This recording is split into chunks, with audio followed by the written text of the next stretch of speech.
200 Proofs Earth is Not a Spinning Ball by Eric Dubay. 1. The horizon always appears perfectly flat 360 degrees around the observer regardless of altitude. All amateur balloon, rocket, plane, and drone footage show a completely flat horizon over 20+ miles high. Only NASA and other government space agencies show curvature in their fake CGI photos and videos. 2. The horizon always rises to the eye level of the observer as altitude is gained, so you never have to look down to see it.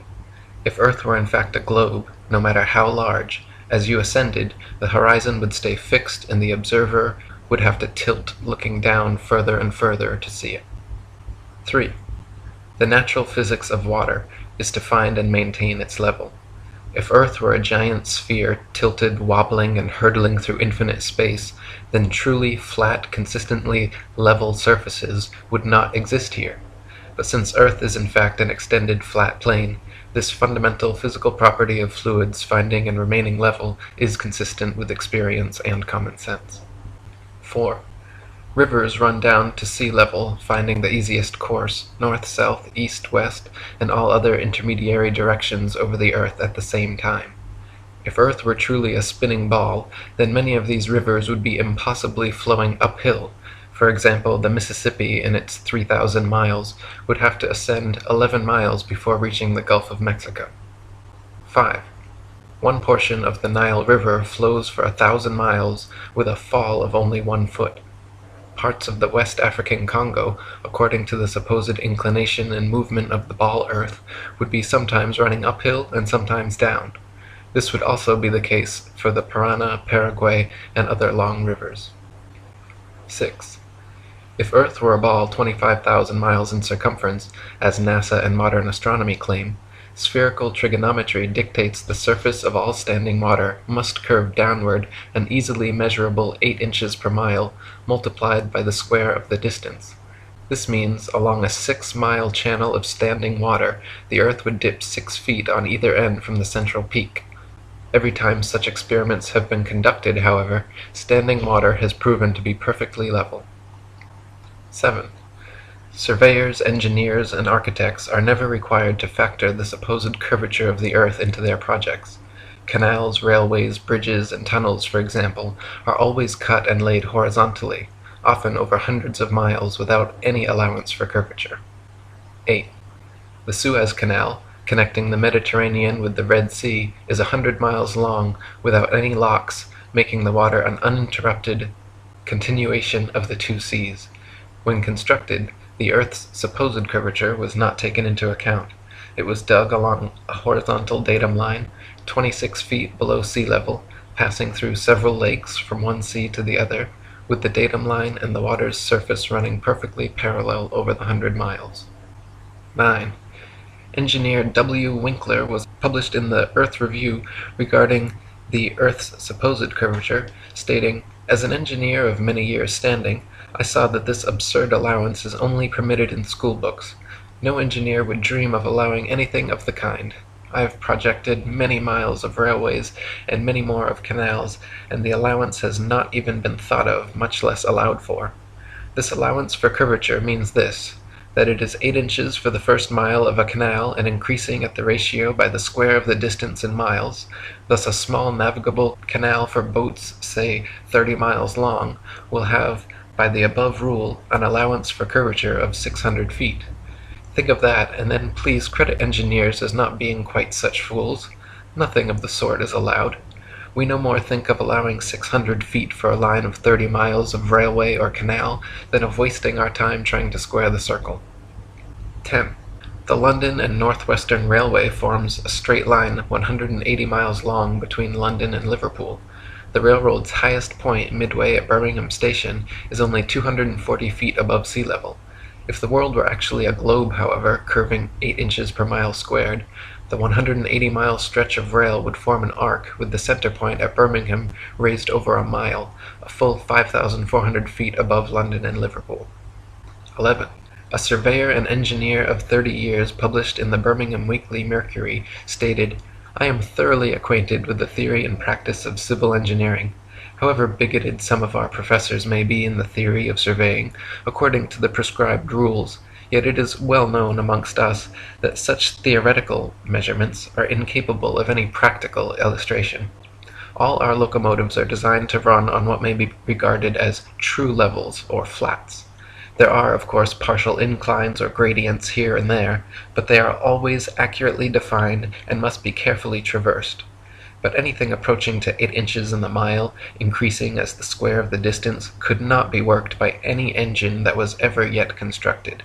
Taking one station with another, all over England and Scotland, it may be stated that all the platforms are on the same relative level. The distance between eastern and western coasts of England may be set down as 300 miles. If the prescribed curvature was indeed as represented, the central stations at Rugby or Warwick ought to be close upon 3 miles higher than a cord drawn from the two extremities. If such was the case, there is not a driver or stoker within the kingdom that would be found to take charge of the train. We can only laugh at those of your readers who seriously give us credit for such venturesome exploits as running trains round spherical curves. Horizontal curves on levels are dangerous enough. Vertical curves would be 1,000 times worse, and with our rolling stock constructed as at present, physically impossible. 12. The Manchester Ship Canal Company published in the Earth Review stated, "It is customary in railway and canal constructions for all levels to be referred to a datum which is nominally horizontal and is so shown on all sections. It is not the practice in laying out public works to make allowances for the curvature of the earth." 13. In a 19th century French experiment by M.M. and Arago, a powerful lamp with good reflectors was placed on the summit of Desierto las Palmas in Spain, and able to be seen all the way from Capri on the island of Ibiza. Since the elevation of the 2 points were identical and the distance between covered nearly 100 miles, if the earth were a ball 25,000 miles in circumference, the light should have been more than 6,600 feet, a mile and a quarter, below the line of sight. 14. The Lieutenant Colonel Portlock experiment used oxyhydrogen Drummond's lights and heliostats to reflect the sun's rays across stations set up across 108 miles of St. George's Channel. If the Earth were actually a ball 25,000 miles in circumference, Portlock's light should have remained hidden under a mile and a half of curvature. 15. If the Earth were truly a sphere 25,000 miles in circumference, airplane pilots would have to constantly correct their altitudes downwards so as to not fly straight off into outer space. A pilot wishing to simply maintain their altitude at a typical cruising speed of 500 miles per hour would have to constantly dip their nose downwards and descend 2,777 feet, over half a mile, every minute. Otherwise, without compensation, in 1 hour's time, the pilot would find themselves 31.5 miles higher than expected. 16. The experiment known as Airy's failure proved that stars move relative to a stationary Earth and not the other way around. By first filling a telescope with water to slow down the speed of light inside, then calculating the tilt necessary to get the starlight directly down the tube, Airy failed to prove the heliocentric theory, since the starlight was already coming in the correct angle with no change necessary, and instead proved the geocentric model correct. 17. Olber's paradox states that if there were billions of stars, which are suns, the night sky would be filled completely with light. As Edgar Allan Poe said, "Were the succession of stars endless, then the background of the sky would present us a uniform luminosity, since there could exist absolutely no point in all that background at which would not exist a star." In fact, Olber's paradox is no more a paradox than George Airy's experiment was a failure. Both are actually excellent refutations of the heliocentric spinning ball Earth model. 18. The Michelson, Morley, and Sagnac experiments attempted to measure the change in speed of light due to Earth's assumed motion through space. After measuring in every possible different direction in various locations, they failed to detect any significant change whatsoever, again proving the stationary geocentric model. 19. Tycho Brahe famously argued against the heliocentric theory in his time, positing that if the Earth revolved around the Sun, the change in relative position of the stars after 6 months' orbital motion could not fail to be seen. He argued that the stars should seem to separate as we approach and come together as we recede. In actual fact, however, after 190 million miles of supposed orbit around the Sun, not a single inch of parallax can be detected in the stars, proving that we have not moved at all. 20. If Earth were truly constantly spinning eastwards at over 1,000 miles per hour, vertically fired cannonballs and other projectiles should fall significantly due west. In actual fact, however, when this has been tested, vertically fired cannonballs shoot upwards an average of 14 seconds ascending, 14 seconds descending, and fall back to the ground no more than 2 feet away from the cannon, often directly back into the muzzle. 21. If the Earth were truly constantly spinning eastward at over 1,000 miles per hour, helicopters and hot air balloons should be able to simply hover over the surface of the Earth and wait for their destinations to come to them. 22. If Earth were truly constantly spinning eastward at over 1,000 miles per hour, during the Red Bull stratosphere dive, Felix Baumgartner, spending 3 hours ascending over New Mexico, should have landed 2,500 miles west into the Pacific Ocean, but instead landed a few dozen miles east of the takeoff point. 23. Ball believers often claim gravity magically and inexplicably drags the entire lower atmosphere of the Earth in perfect synchronization up to some undetermined height, where this progressively faster spinning atmosphere gives way to the non-spinning, non-gravitized, non-atmosphere of infinite vacuum space. Such nonsensical theories are debunked, however, by rain, fireworks, birds, bugs, clouds, smoke, planes, and projectiles, all of which would behave very differently if both the ball Earth and its atmosphere were constantly spinning eastward at 1,000 miles per hour. 24. If Earth and its atmosphere were constantly spinning eastward over 1,000 miles per hour, then north-south facing cannons should establish a control, while east-firing cannonballs should fall significantly farther than all others, while west-firing cannonballs should fall significantly closer. In actual fact, however, regardless of which direction cannons are fired, the distance covered is always the same. 25. If Earth and its atmosphere were constantly spinning eastwards over 1,000 miles per hour, then the average commercial airliner, traveling 500 miles per hour, should never be able to reach its eastward destinations before they come speeding up from behind. Likewise, westward destinations should be arrived at thrice the speed, but this is not the case. 26. Quoting Heaven and Earth by Gabrielle Henriette, if flying had been invented at the time of Copernicus, there is no doubt that he would have soon realized that his contention regarding the rotation of the Earth was wrong, on account of the relation existing between the speed of an aircraft and that of the Earth's rotation. If the Earth rotates, as it is said, at 1,000 miles an hour, and a plane flies in the same direction at only 500 miles, it is obvious that its place of destination will be farther removed every minute. On the other hand, if flying took place in the opposite direction to that of the rotation, a distance of 1,500 miles would be covered in 1 hour instead of 500, since the speed of the rotation is to be added to that of the plane. It could also be pointed out that such a flying speed of 1,000 miles an hour, which is supposed to be that of the Earth's rotation, has recently been achieved, so that an aircraft flying at this rate in the same direction as that of the rotation could not cover any ground at all. It would remain suspended in mid-air over the spot from which it took off, since both speeds are equal. 27. If Earth and its atmosphere were constantly spinning eastwards over 1,000 miles per hour, landing airplanes on such fast-moving runways, which face all manner of directions, north, south, east, west, and otherwise, would be practically impossible. Yet, in reality, such fictional concerns are completely negligible. 28. If the Earth and its atmosphere were constantly spinning eastwards over 1,000 miles per hour, then clouds, wind, and weather patterns could not casually and unpredictably go every which way, with clouds often traveling in opposing directions at varying altitudes simultaneously. 29. If the Earth and its atmosphere were constantly spinning eastwards over 1,000 miles per hour, this should somewhere, somehow be seen, heard, felt, or measured by someone, yet no one in history has ever experienced this alleged eastward motion. Meanwhile, however, we can hear, feel, and experimentally measure even the slightest westward breeze. 30. In his book South Sea Voyages, Arctic and Antarctic explorer Sir James Clark Ross described his experience on the night of November 27, 1839, and his conclusion that the Earth must be motionless.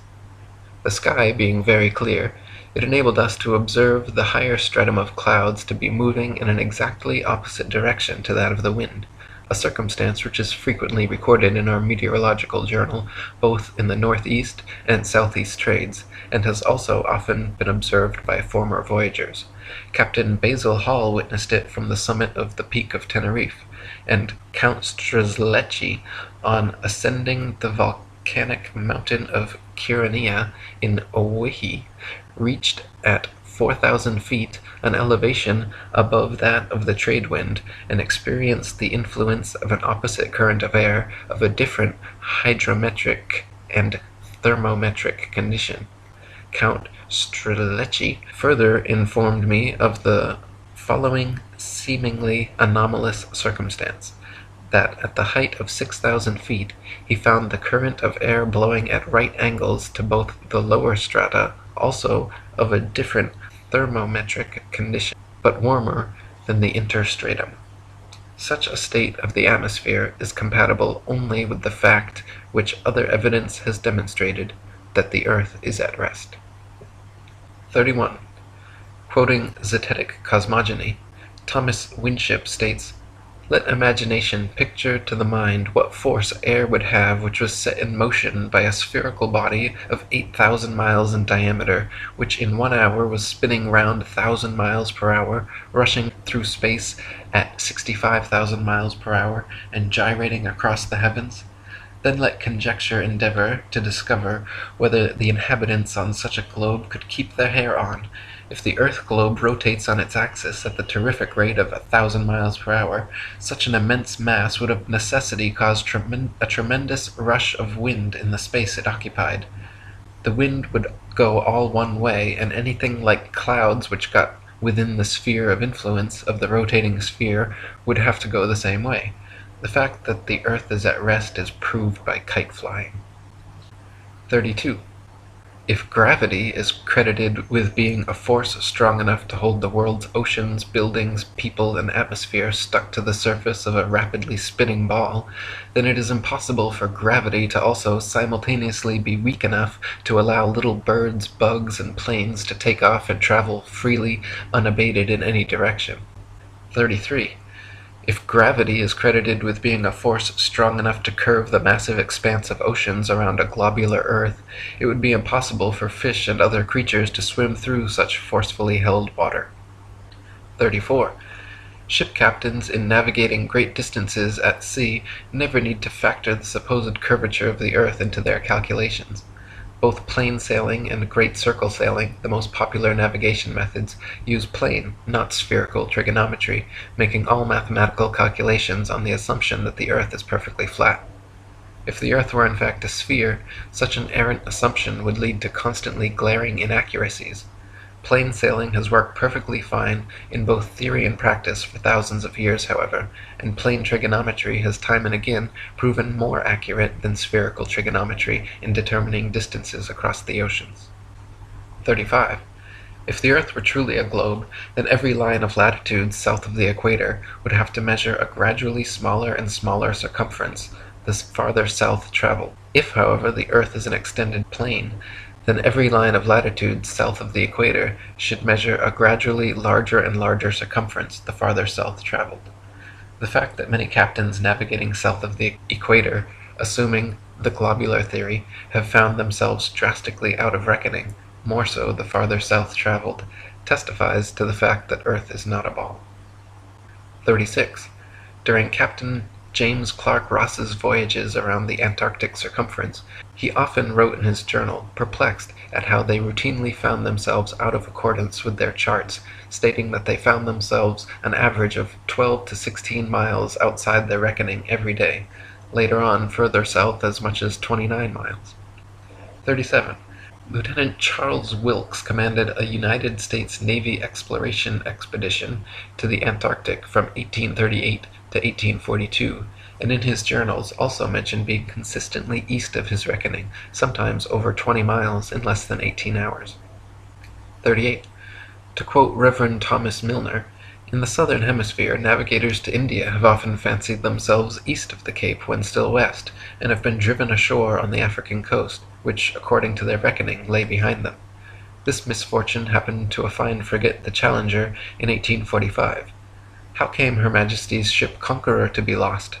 How have so many other noble vessels, perfectly sound, perfectly manned, perfectly navigated, been wrecked in calm weather, not only in dark night or in a fog, but in broad daylight and sunshine? In the former case, upon the coasts, in the latter upon sunken rocks, from being out of reckoning? The simple answer is that Earth is not a ball." 39. Practical distance measurements taken from the Australian Handbook Almanac Shippers and Importers Directory state that the straight-line distance between Sydney and Nelson is 1,550 statute miles.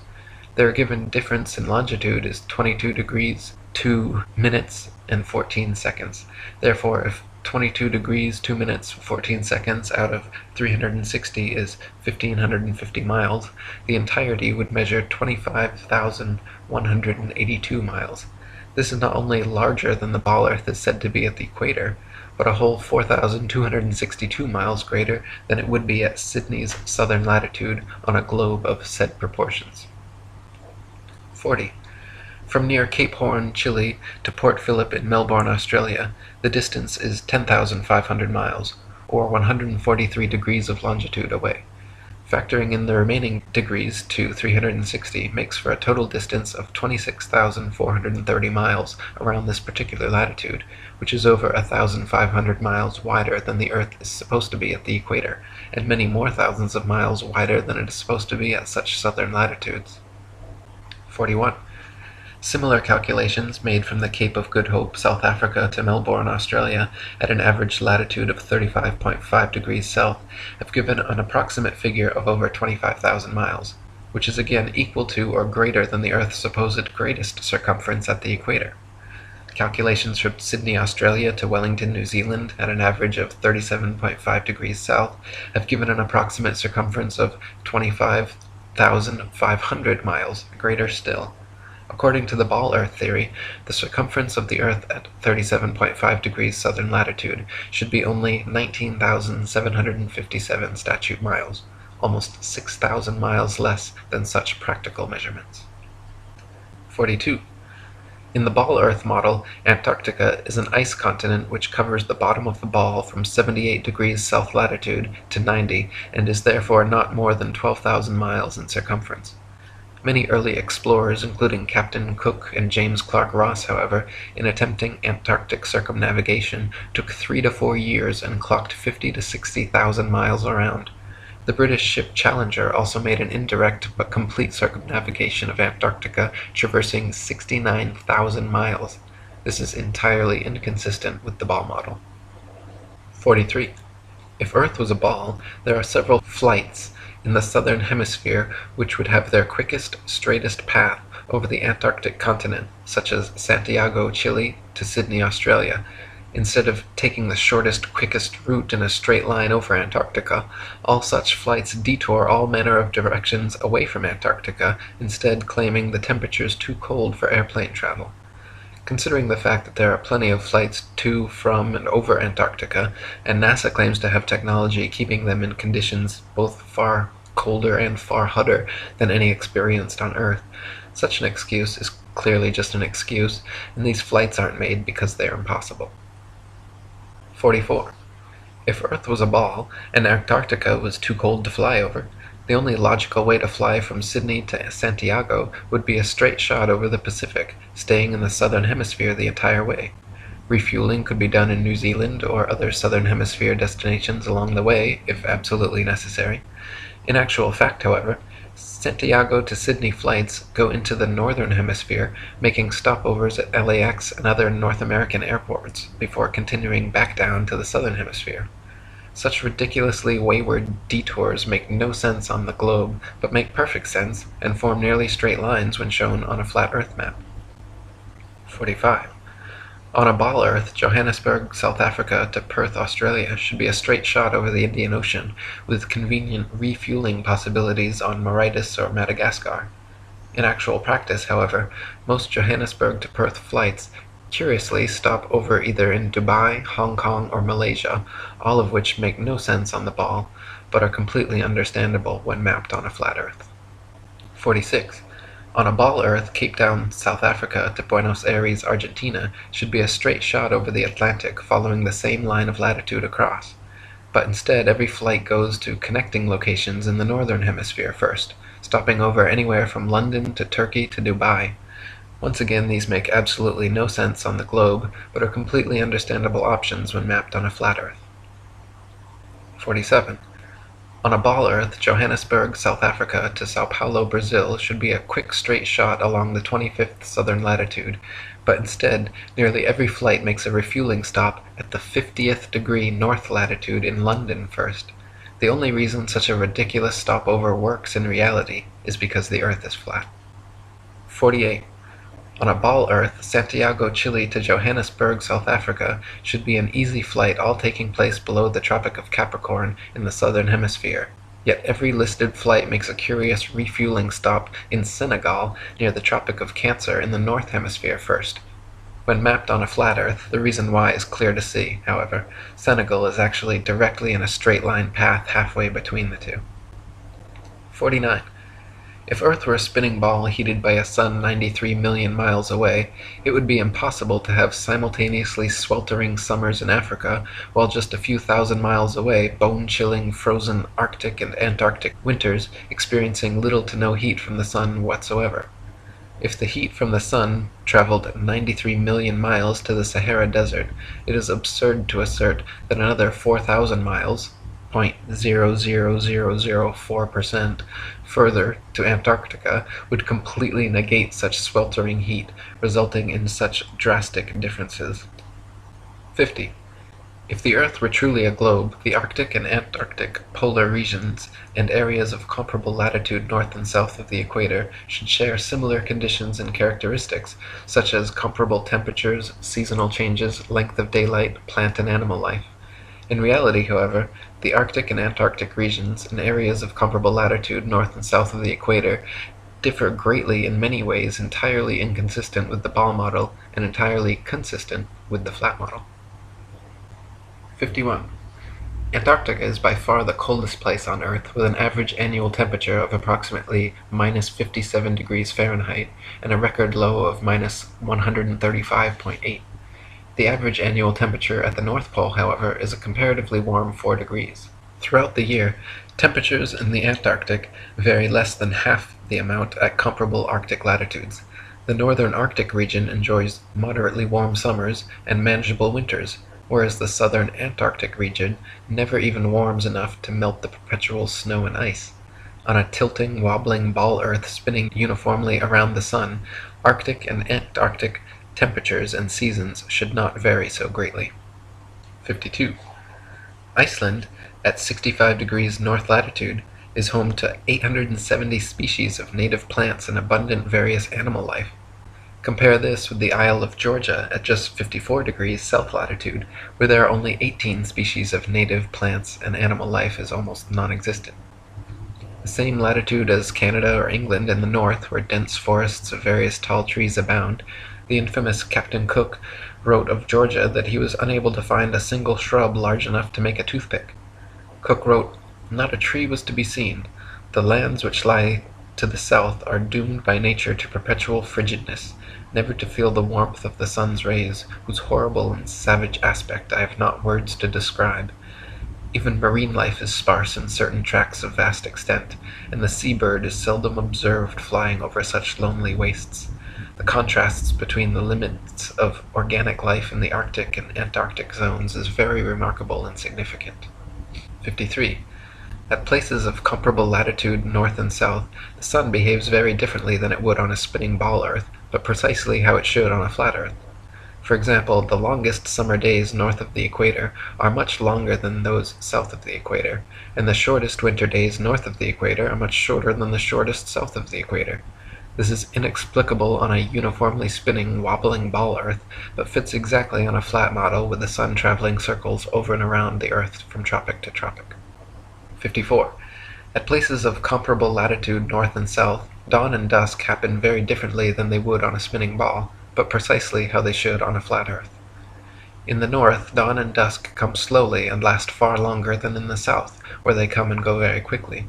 Certain places in the north twilight can last for over an hour, while at comparable southern latitudes, within a few minutes the sunlight completely disappears.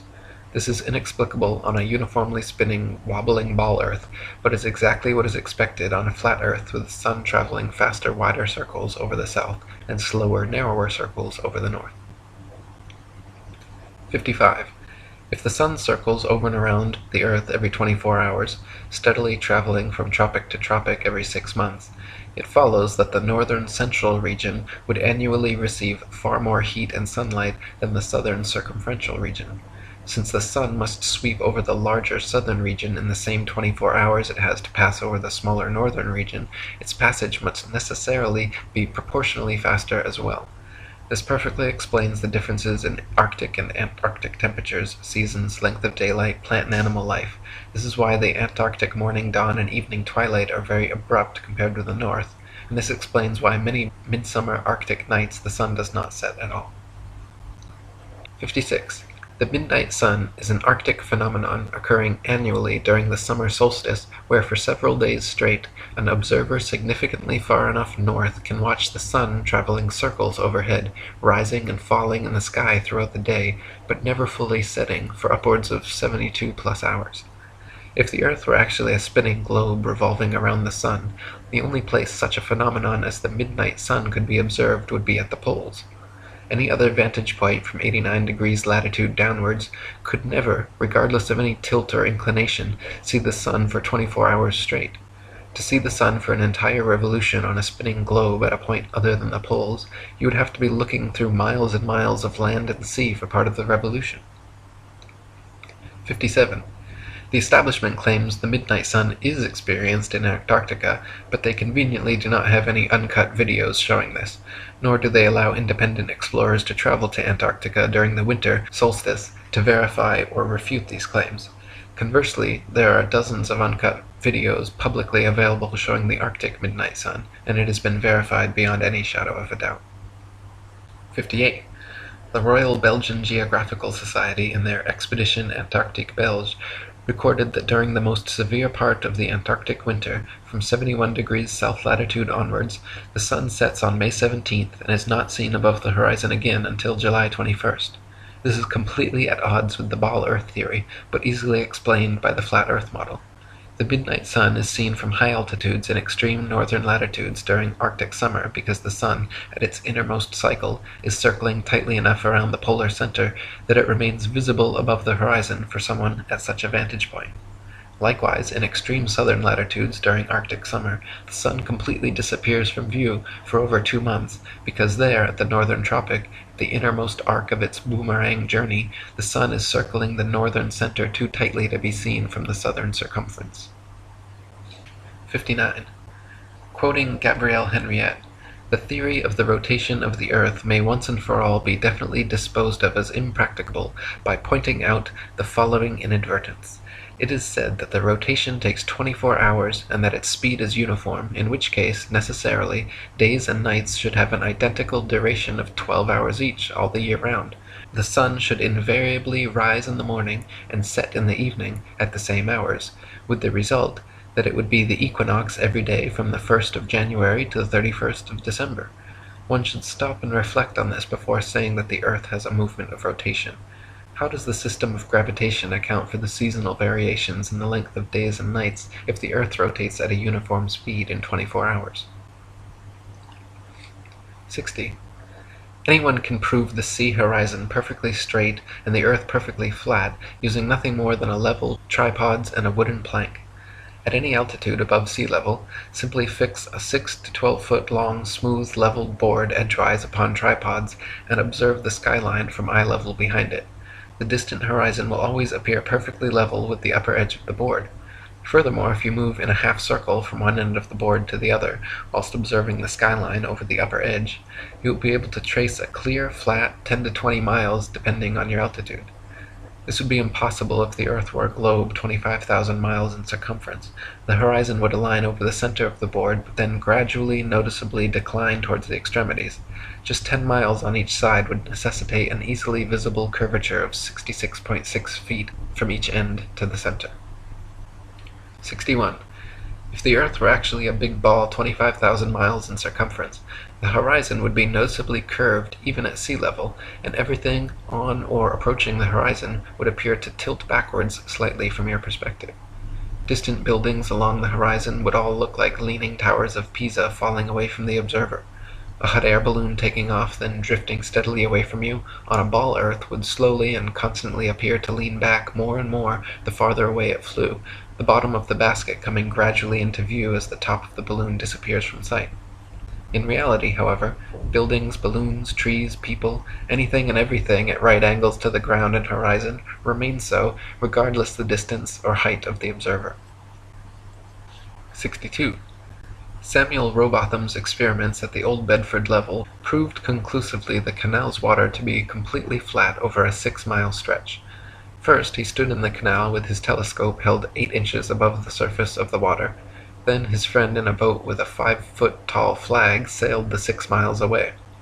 If Earth were a ball 25,000 miles in circumference, the 6-mile stretch of water should have comprised an arc exactly 6 feet high in the middle, so the entire boat and flag should have ultimately disappeared, when in fact the entire boat and flag remained visible at the same height for the entire journey.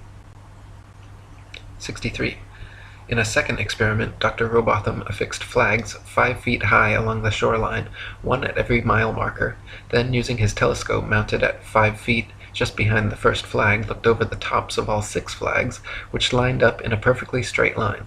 If the Earth were a ball 25,000 miles in circumference, the flags should have progressively dipped down after the first establishing line of sight. The second would have descended 8 inches, 32 inches for the third, 6 feet for the fourth, 10 feet 8 inches for the fifth, and 16 feet 8 inches for the sixth. 64. Quoting Earth Not a Globe by Samuel Rowbotham, "It is known that the horizon at sea, whatever distance it may extend to the right and left of the observer on land, always appears as a straight line. The following experiment has been tried in various parts of the country. At Brighton, on a rising ground near the race course, 2 poles were affixed in the earth 6 yards apart and directly opposite the sea. Between these poles a line was tightly stretched parallel to the horizon. From the center of the line the view embraced not less than 20 miles on each side, making a distance of 40 miles. A vessel was observed sailing directly westwards. The line cut the rigging a little above the bulwarks, which it did for several hours, or until the vessel had sailed the whole distance of 40 miles. The ship coming into view from the east would have to ascend an inclined plane for 20 miles until it arrived at the center of the arc, whence it would have to descend for the same distance. The square of 20 miles multiplied by 8 inches gives 266 feet as the amount the vessel would be below the line at the beginning and at the end of the 40 miles. 65. Also quoting Dr. Rowbotham, "On a shore near Waterloo, a few miles to the north of Liverpool, a good telescope was fixed at an elevation of 6 feet above the water. It was directed to a large steamer just leaving the River Mersey and sailing out to Dublin. Gradually the masthead of the receding vessel came nearer to the horizon, until at length, after more than 4 hours had elapsed, it disappeared. The ordinary rate of sailing of the Dublin steamers was fully 8 miles an hour, so that the vessel would be at least 32 miles distant when the masthead came to the horizon. The 6 feet of elevation of the telescope would require 3 miles to be deducted for convexity, which would leave 29 miles, the square of which, multiplied by 8 inches, gives 560 feet, deducting 80 feet for the height of the main mast, and we find that, according to the doctrine of rotundity, the masthead of the outward-bound steamer should have been 480 feet below the horizon. Many other experiments of this kind have been made upon sea-going steamers, and always with results entirely incompatible with the theory that the earth is a globe." 66. Dr. Rowbotham conducted several other experiments using telescopes, spirit levels, sextants, and theodolites, special precision instruments used for measuring angles in horizontal or vertical planes. By positioning them at equal heights, aimed at each other successively, he proved over and over the earth to be perfectly flat for miles without a single inch of curvature. His findings caused quite a stir in the scientific community, and thanks to 30 years of his efforts, the shape of the Earth became a hot topic of debate around the turn of the 19th century. 67. The distance across the Irish Sea from the Isle of Man's Douglas Harbour to Great Orme's Head in North Wales is 60 miles. If the Earth was a globe, then the surface of the water between them would form a 60-mile arc, the center towering 1,944 feet higher than the coastlines at either end. It is well known and easily verifiable, however, that on a clear day from a modest altitude of 100 feet, the Great Orme's Head is visible from Douglas Harbour. This would be completely impossible on a globe of 25,000 miles. Assuming the 100-foot altitude causes the horizon to appear approximately 13 miles off, the 47 miles remaining means the Welsh coastline should still fall an impossible 1,472 feet below the line of sight. 68. The Philadelphia skyline is clearly visible from Apple Pie Hill in the New Jersey Pine Barrens 40 miles away. If Earth were a ball 25,000 miles in circumference, factoring in the 205-foot elevation of Apple Pie Hill, the Philly skyline should remain well hidden beyond 335 feet of curvature. 69. The New York City skyline is clearly visible from Harriman State Park's Bear Mountain 60 miles away. If Earth were a ball 25,000 miles in circumference, viewing from Bear Mountain's 1,283-foot summit, the Pythagorean theorem determining distance to the horizon being 1.23 times the square root of the height in feet, the New York City skyline should be invisible behind 170 feet of curved Earth. 70. From Washington's Rock in New Jersey, at just a 400-foot elevation, it is possible on a clear day to see the skylines of both New York and Philadelphia in opposite directions at the same time, covering a total distance of 120 miles. If Earth were a ball 25,000 miles in circumference, both of these skylines should be hidden behind over 800 feet of Earth's curvature. 71. It is often possible to see the Chicago skyline from sea level 60 miles away across Lake Michigan. In 2015, after photographer Joshua Nowicki photographed this phenomenon, several news channels quickly claimed his picture to be a superior mirage, an atmospheric anomaly caused by temperature inversion. While these certainly do occur, the skyline in question was facing right side up and clearly seen, unlike a hazy, illusory mirage, and on a ball Earth 25,000 miles in circumference should be 2,400 feet below the horizon. 72. October 16, 1854, the Times newspaper reported the Queen's visit to Great Grimsby from Hull, recording they were able to see the 300-foot-tall dock tower from 70 miles away. On a ball Earth 25,000 miles in circumference, factoring their 10-foot elevation above the water and the tower's 300-foot height at 70 miles away, the dock tower should have remained an entire 2,600 feet below the horizon. 73. In 1872, Captain Gibson and crewmates, sailing the ship Thomas Wood from China to London, reported seeing the entirety of St. Helena Island on a clear day from 75 miles away. Factoring in their height during measurement on a ball Earth 25,000 miles in circumference, it was found the island should have been 3,650 feet below their line of sight. 74. From Genoa, Italy, at a height of just 70 feet above sea level, the island of Gorgona can often be seen 81 miles away. If Earth were a ball 25,000 miles in circumference, Gorgona should be hidden beyond 3,332 feet of curvature. 75. From Genoa, Italy, at a height of just 70 feet above sea level, the island of Corsica can often be seen 99 miles away. If Earth were a ball 25,000 miles in circumference, Corsica should fall 5,245 feet, almost an entire mile below the horizon. 76. From Genoa, Italy, 70 feet above sea level, the island of Caprea, 102 miles away, can often be seen as well. If Earth were a ball 25,000 miles in circumference, Caprea should always remain hidden behind 5,605 feet, over a mile of supposed curvature. 77. Also from Genoa, on bright clear days, the island of Elba can be seen an incredible 125 miles away. If Earth were a ball 25,000 miles in circumference, Elba should be forever invisible behind 8,770 feet of curvature. 78.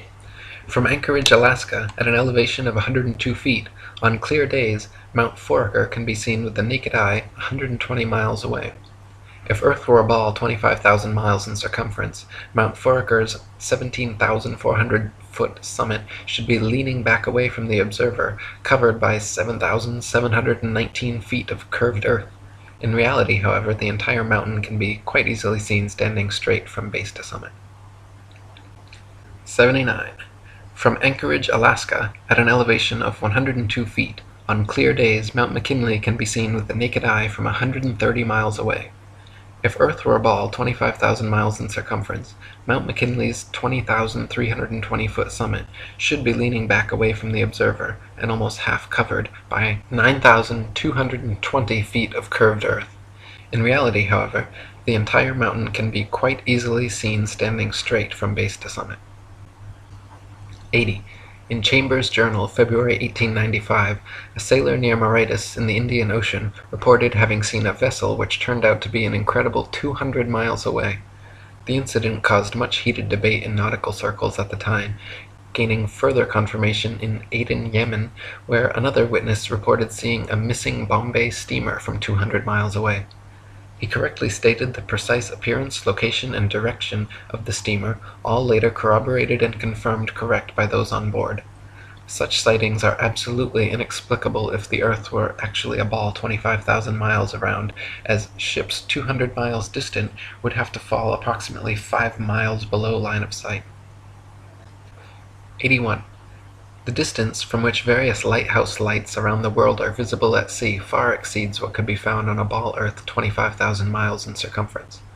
For example, the Dunkirk light in southern France, at an altitude of 194 feet, is visible from a boat 10 feet above sea level, 28 miles away.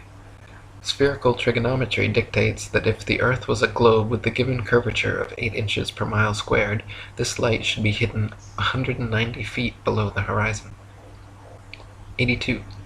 The Port Nicholson light in New Zealand is 420 feet above sea level and visible from 35 miles away, where it should be 220 feet below the horizon. 83.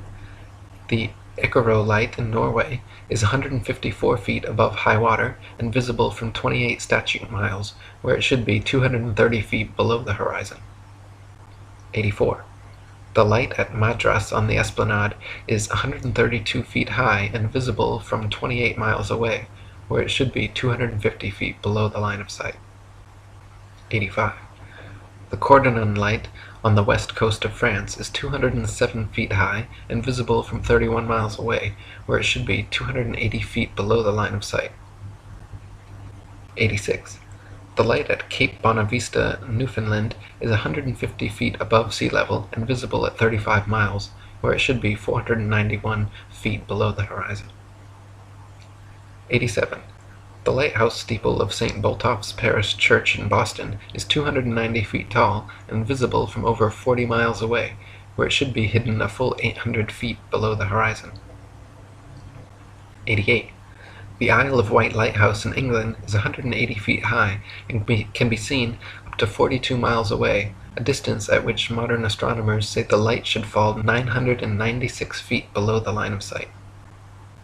89. The Cape Legulas Lighthouse in South Africa is 33 feet high, 238 feet above sea level, and can be seen for over 50 miles. If the world were a globe, this light would fall 1,400 feet below an observer's line of sight. 90. The Statue of Liberty in New York stands 326 feet above sea level, and on a clear day can be seen as far as 60 miles away.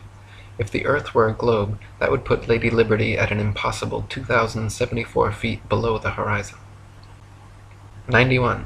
The lighthouse at Port Said, Egypt, at an elevation of only 60 feet, has been seen an astonishing 58 miles away, where, according to modern astronomy, it should be 2,182 feet below the line of sight. 92. The Notre Dame Antwerp spire stands 403 feet high from the foot of the tower, with Strasbourg measuring 468 feet above sea level. With the aid of a telescope, ships can be distinguished on the horizon, and captains declare they can see the cathedral spire from an amazing 150 miles away. If the Earth were a globe, however, at that distance the spire should be an entire mile, 5,280 feet below the horizon. 93. The St. George's Channel between Holyhead and Kingstown Harbour near Dublin is 60 miles across. When halfway across, a ferry passenger will notice behind them the light on Holyhead Pier as well as in front of them the Poolbeg light in Dublin Bay. The Holyhead Pier light is 44 feet high, while the Poolbeg lighthouse 68 feet. Therefore, a vessel in the middle of the channel, 30 miles from either side, standing on a deck 24 feet above the water, can clearly see both lights. On a ball Earth 25,000 miles in circumference, however, both lights should be hidden well below both horizons by over 300 feet. 94. From the highland near Portsmouth Harbour in Hampshire, England, looking across Spithead to the Isle of Wight, the entire base of the island, where water and land come together, composes a perfectly straight line 22 statute miles long. According to the ball Earth theory, the Isle of Wight should decline 80 feet from the center on each side to account for the necessary curvature. The crosshairs of a good theodolite directed there, however, have repeatedly shown the land and water line to be perfectly level. 95. On a clear day from the High Head near Douglas Harbour on the Isle of Man, the whole length of the coast of North Wales is often plainly visible to the naked eye. From the Point of Ayr at the mouth of the River Dee to Holyhead comprises a 50-mile stretch which has also been repeatedly found to be perfectly horizontal. If the Earth actually had curvature of 8 inches per mile squared, as NASA and modern astronomy claim, the 50-mile length of Welsh coast seen along the horizon in Liverpool Bay would have to decline from the center point an easily detectable 416 feet on each side. 96. From 100 Proofs the Earth is Not a Globe by William Carpenter. If we take a journey down Chesapeake Bay by night, we shall see the light exhibited at Sharp's Island for an hour before the steamer gets to it. We may take up a position on deck so that the rail of the vessel's side will be in a line with the light and in the line of sight, and we shall find that in the whole journey the light won't vary in the slightest degree in its apparent elevation.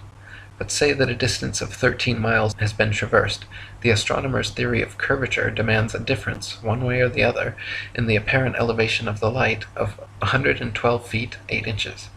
Since, however, there is not a difference of 100 hair's breadths, we have a plain proof that the water of the Chesapeake Bay is not curved, which is a proof that the Earth is not a globe. 97. NASA and modern astronomy say the Earth is a giant ball tilted back, wobbling and spinning 1,000 miles per hour around its central axis, traveling 67,000 miles per hour circles around the Sun, spiraling 500,000 miles per hour around the Milky Way, while the entire galaxy rockets a ridiculous 670 million miles through the universe, with all of these motions originating from an alleged Big Bang cosmogenic explosion 14 billion years ago. That's a grand total of 67,568,000 miles per hour in several different directions we're all supposedly speeding along at simultaneously, yet no one has ever seen, felt, heard, measured, or proven a single one of these motions to exist whatsoever. 98. NASA and modern astronomy say Polaris, the North Pole star, is somewhere between 323 and 434 light-years, or about 2 quadrillion miles, away from us. Firstly, note that is between 1,938,000,000,000,000,000 to 2,604,000,000,000,000 miles, making a difference of over 600 trillion miles. If modern astronomy cannot even agree on the distance to stars within hundreds of trillions of miles, perhaps their science is flawed and their theory needs re-examining. However, even granting them their obscurely distant stars, it is impossible for heliocentrists to explain how Polaris manages to always remain perfectly aligned straight above the North Pole throughout Earth's various alleged tilting, wobbling, rotating, and revolving motions. 99. Viewed from a ball Earth, Polaris, situated directly over the North Pole, should not be visible anywhere in the southern hemisphere. For Polaris to be seen from the southern hemisphere of a globular Earth, the observer would have to be somehow looking through the globe, and miles of land and sea would have to be transparent. Polaris can be seen, however, up to over 20 degrees south latitude. 100. If Earth were a ball, the Southern Cross and other southern constellations would all be visible at the same time from every longitude on the same latitude, as is the case in the north with Polaris and its surrounding constellations. Ursa Major and Minor and many others can be seen from every northern meridian simultaneously, whereas in the south, constellations like the Southern Cross cannot. This proves that the southern hemisphere is not turned under as in the ball model, but simply stretching further outwards away from the northern center point as in the flat Earth model. 101. Sigma Octantis is claimed to be a southern central pole star similar to Polaris, around which the southern hemisphere stars all rotate around the opposite direction. Unlike Polaris, however, Sigma Octantis cannot be seen simultaneously from every point along the same latitude. It is not central, but allegedly 1 degree off-center. It is not motionless, and in fact cannot be seen at all using publicly available telescopes. There is legitimate speculation regarding whether Sigma Octantis even exists. Either way, the direction in which stars move overhead is based on perspective and the exact direction you're facing, not which hemisphere you're in. 102. Some heliocentrists have tried to suggest that the pole star's gradual declination overhead as an observer travels southward is proof of a globular Earth. Far from it, the declination of the pole star or any other object is simply a result of the law of perspective on plane, flat surfaces. The law of perspective dictates that the angle and height at which an object is seen diminishes the farther one recedes from the object, until at a certain point the line of sight and the seemingly uprising surface of the Earth converges to a vanishing point, i.e. the horizon line, beyond which the object is invisible.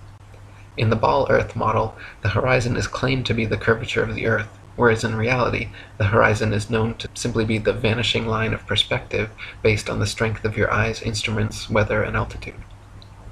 103. There are several constellations which can be seen from far greater distances over the face of the Earth than should be possible if the world were a rotating, revolving, wobbling ball. For instance, Ursa Major, very close to Polaris, can be seen from 90 degrees north latitude, the North Pole, all the way down to 30 degrees south latitude. For this to be possible on a ball Earth, the southern observers would have to be seeing through hundreds or thousands of miles of bulging Earth to the northern sky. 104. The constellation Vulpecula can be seen from 90 degrees north latitude all the way to 55 degrees south latitude. Taurus, Pisces, and Leo can be seen from 90 degrees north all the way to 65 degrees south. An observer on a ball Earth, regardless of any tilt or inclination, should not logically be able to see this far. 105. Aquarius and Libra can be seen from 65 degrees north to 90 degrees south. The constellation Virgo is visible from 80 degrees north down to 80 degrees south, and Orion can be seen from 85 degrees north all the way to 75 degrees south latitude. These are all only possible because the hemispheres are not spheres at all, but concentric circles of latitude extending outwards from the central North Pole, with the stars rotating over and around. 106. The so-called South Pole is simply an arbitrary point along the Antarctic ice marked with a red and white barbershop pole topped with a metal ball Earth. The ceremonial South Pole is admittedly and provably not the actual South Pole, however, because the actual South Pole could be demonstrably confirmed with the aid of a compass showing north to be 360 degrees around the observer. Since this feat has never been achieved, the model remains pure theory, along with the establishment's excuse that the geomagnetic poles supposedly constantly move around, making verifications of their claims impossible. 107. Ring magnets, of the kind found in loudspeakers, have a central North Pole with the opposite South Pole actually being all points along the outer circumference. This perfectly demonstrates the magnetism of our flat Earth, whereas the alleged source of magnetism in the ball Earth model is emitted from a hypothetical molten magnetic core in the center of the ball, which they claim conveniently causes both poles to constantly move, thus evading independent verification at their two ceremonial poles. In reality, the deepest drilling operation in history, the Russian Kola Ultradeep, managed to get only 8 miles down. So the entire ball Earth model taught in schools showing a crust, outer mantle, outer core, and inner core layers are all purely speculation, as we have never penetrated through beyond the crust. 108. The mariner's compass is an impossible and nonsensical instrument for use on a ball Earth.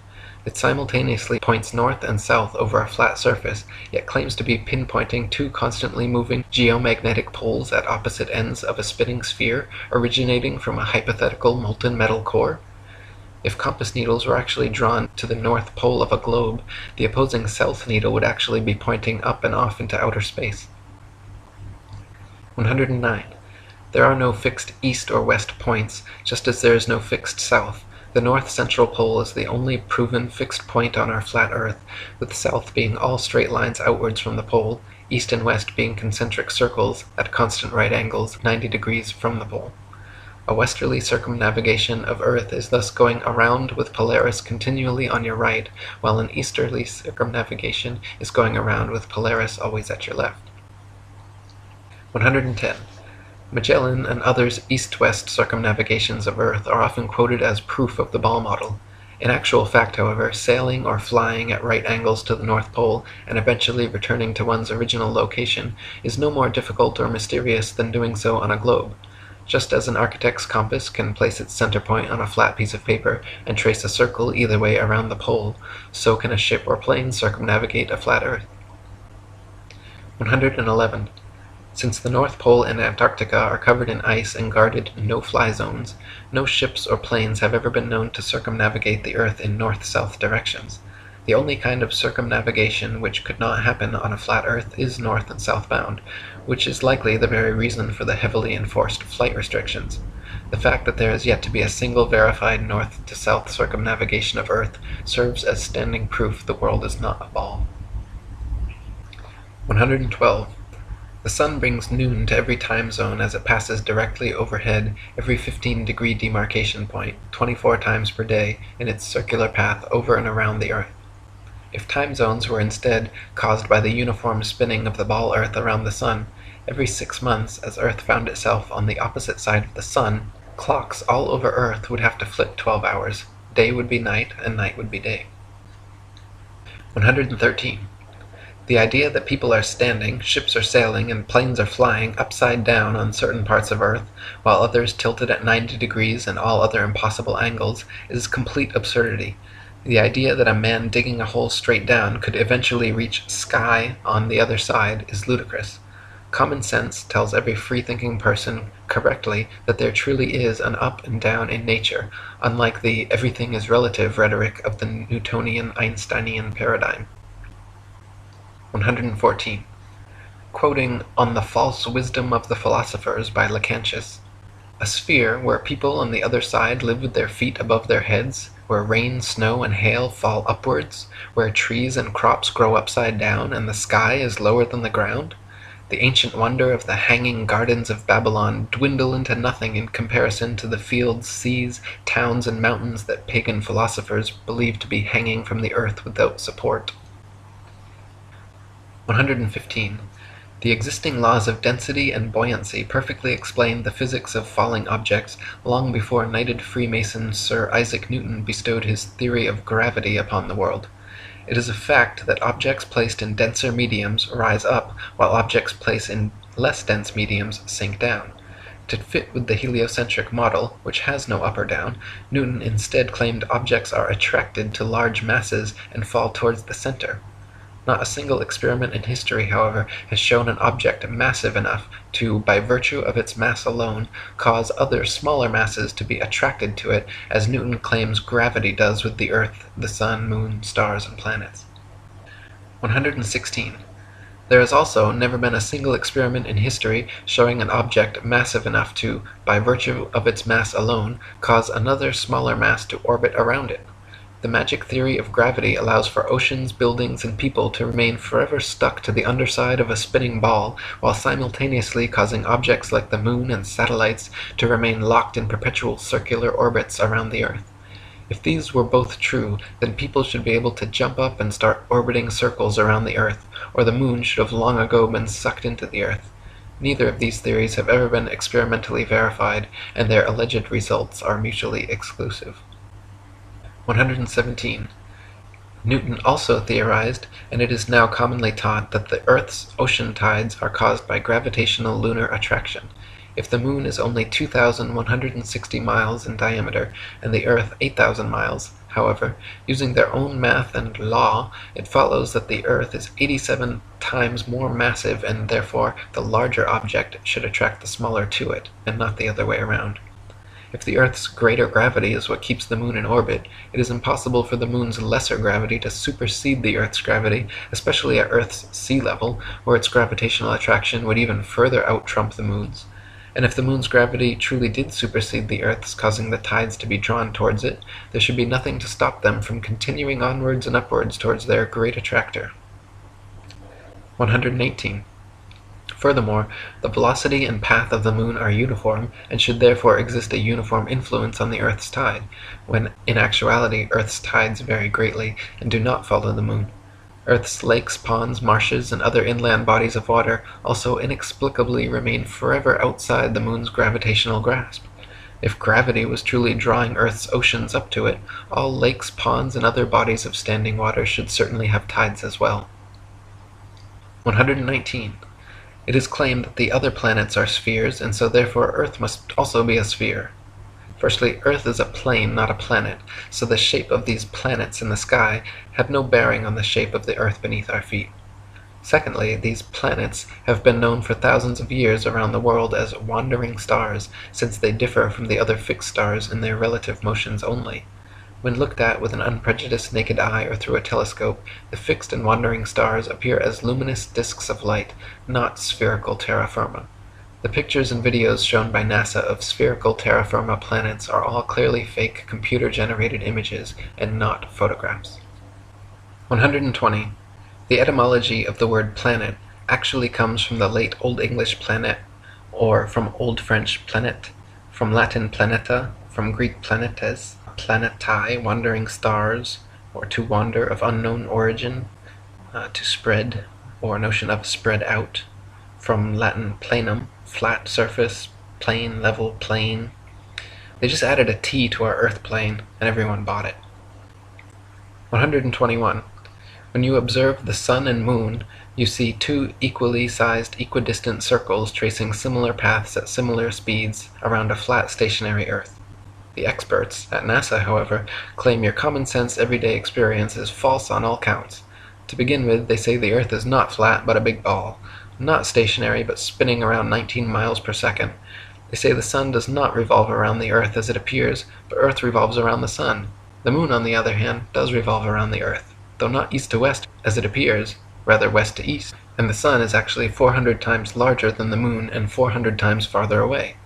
You can clearly see they are the same size and distance. You can see the Earth is flat, you can feel the Earth is stationary, but according to the gospel of modern astronomy, you are wrong and a simpleton worthy of endless ridicule if you dare to trust your own eyes and experience. 122. Quoting Alan Daves, "If the government or NASA had said to you that the Earth is stationary, imagine that.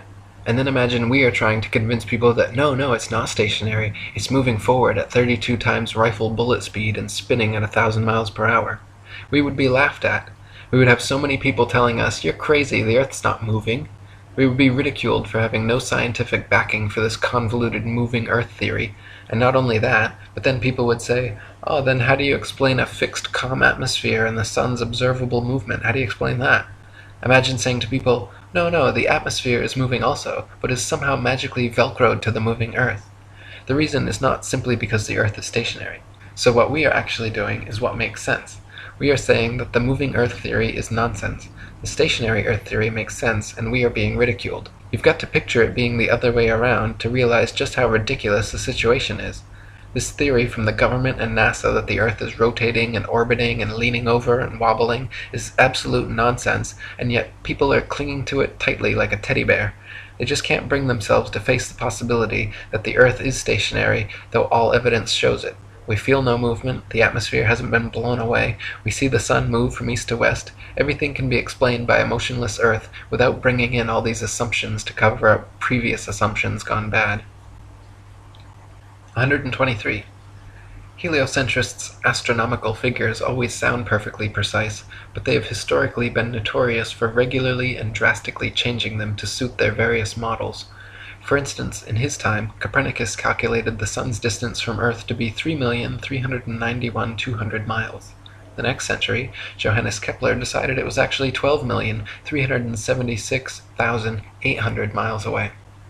Isaac Newton once said, "It matters not whether we reckon it 28 or 54 million miles distant, for either would do just as well." How scientific! Benjamin Martin calculated between 81 and 82 million miles. Thomas Dilworth claimed 93,726,900 miles. John Hine stated positively 95,298,260 miles. Benjamin Gould said more than 96 million miles, and Christian Mayer thought it was more than 104 million. Flat earthers throughout the ages, conversely, have used sextants and plane trigonometry to make such calculations, and found the sun and the moon both to be only about 32 miles in diameter and less than a few thousand miles from Earth. 124. Amateur balloon footage taken above the clouds has provided stunning visual proof that the sun cannot be millions of miles away. In several shots, you can see a clear hotspot reflecting on the clouds directly below the sun's spotlight-like influence. If the sun were actually millions of miles away, such a small localized hotspot could not occur. 125. Another proof the sun is not millions of miles away is found by tracing the angle of sun rays back to their source above the clouds. There are thousands of pictures showing how sunlight comes down through cloud cover at a variance of converging angles. The area of convergence is, of course, the sun, and is not millions of miles away, but rather relatively close to Earth, just above the clouds. 126. The sun's annual journey from tropic to tropic, solstice to solstice, is what determines the length and character of days, nights, and seasons. This is why equatorial regions experience almost year-round summer and heat, while higher latitudes north, and especially south, experience more distinct seasons with harsh winters. The heliocentric model claims seasons change based on the ball Earth's alleged axial tilt and elliptical orbit around the sun, yet their flawed current model places us closest to the sun, 91 million miles, in January, when it is actually winter, and farthest from the sun, 94.5 million miles, in July, when it's actually summer throughout most of the Earth. 127. The fact that the sun and moon's reflections on water always form a straight-line path from the horizon to the observer proves the Earth is not a ball. If the Earth's surface was curved, it would be impossible for the reflected light to curve over the ball from horizon to observer. 128. There are huge centuries-old stone sundials and moondials all over the world, which still tell the time now down to the minute as perfectly as the day they were made. If the Earth, Sun, and Moon were truly subject to the number of contradictory, revolving, rotating, wobbling, and spiraling motions claimed by modern astronomy, it would be impossible for these monuments to so accurately tell time without constant adjustment. 129. To quote William Carpenter, "Why in the name of common sense should observers have to fix their telescopes on solid stone bases so that they should not move a hair's breadth, if the earth on which they fix them moves at the rate of 19 miles in a second?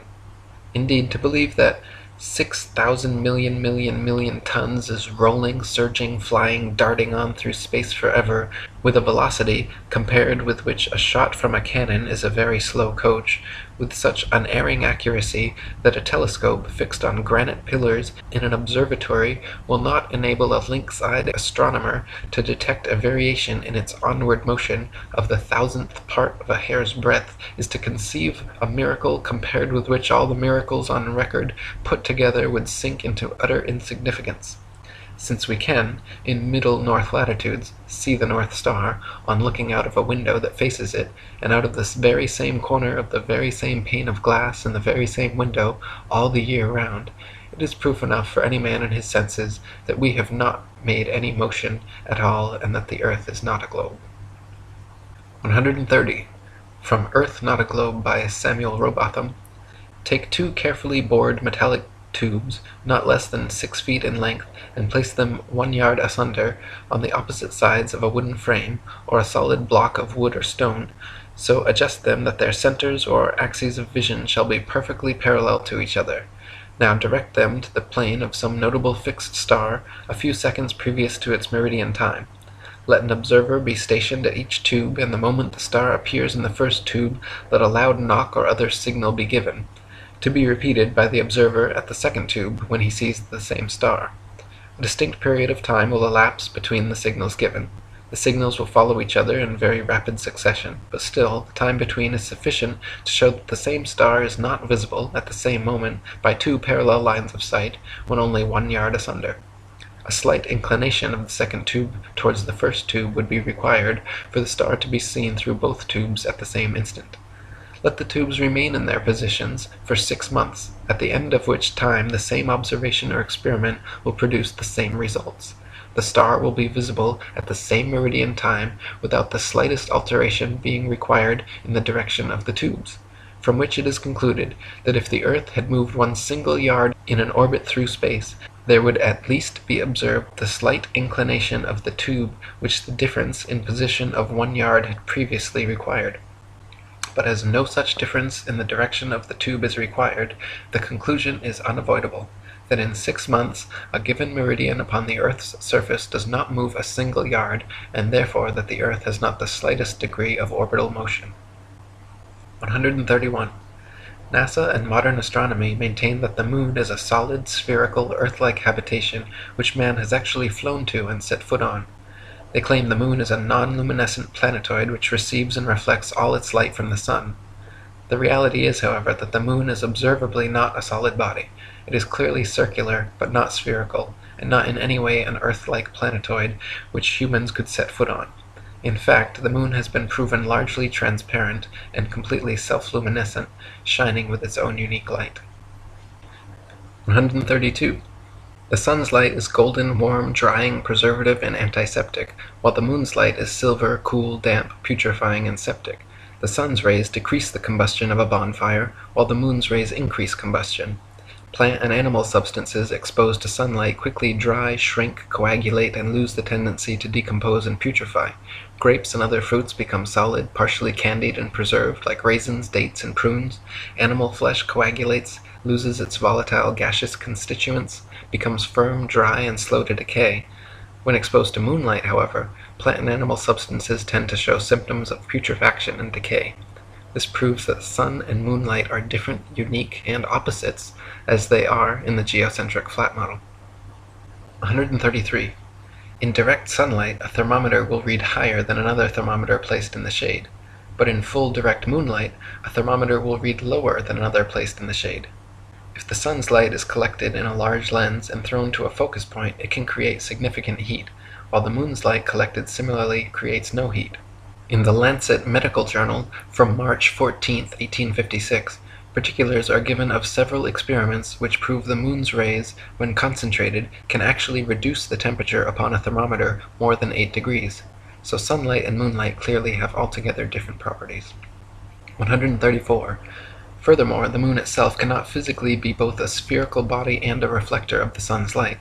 Reflectors must be flat or concave for light rays to have any angle of incidence. If a reflector's surface is convex, then every ray of light points in a direct line with the radius perpendicular to the surface, resulting in no reflection. 135. Not only is the moon clearly self-luminescent, shining its own unique light, but it is also largely transparent. When the waxing or waning moon is visible during the day, it is possible to see the blue sky right through the moon. And on a clear night, during a waxing or waning cycle, it is even possible to occasionally see stars and planets directly through the surface of the moon. The Royal Astronomical Society has on record many such occurrences throughout history which all defy the heliocentric model. 136. Many people think that modern astronomy's ability to accurately predict lunar and solar eclipses is a result and proof positive of the heliocentric theory of the universe. The fact of the matter, however, is that eclipses have been accurately predicted by cultures worldwide for thousands of years before the heliocentric ball Earth was even a glimmer in Copernicus's imagination. Ptolemy, in the 1st century AD, accurately predicted eclipses for 600 years on the basis of a flat stationary Earth with equal precision as anyone living today.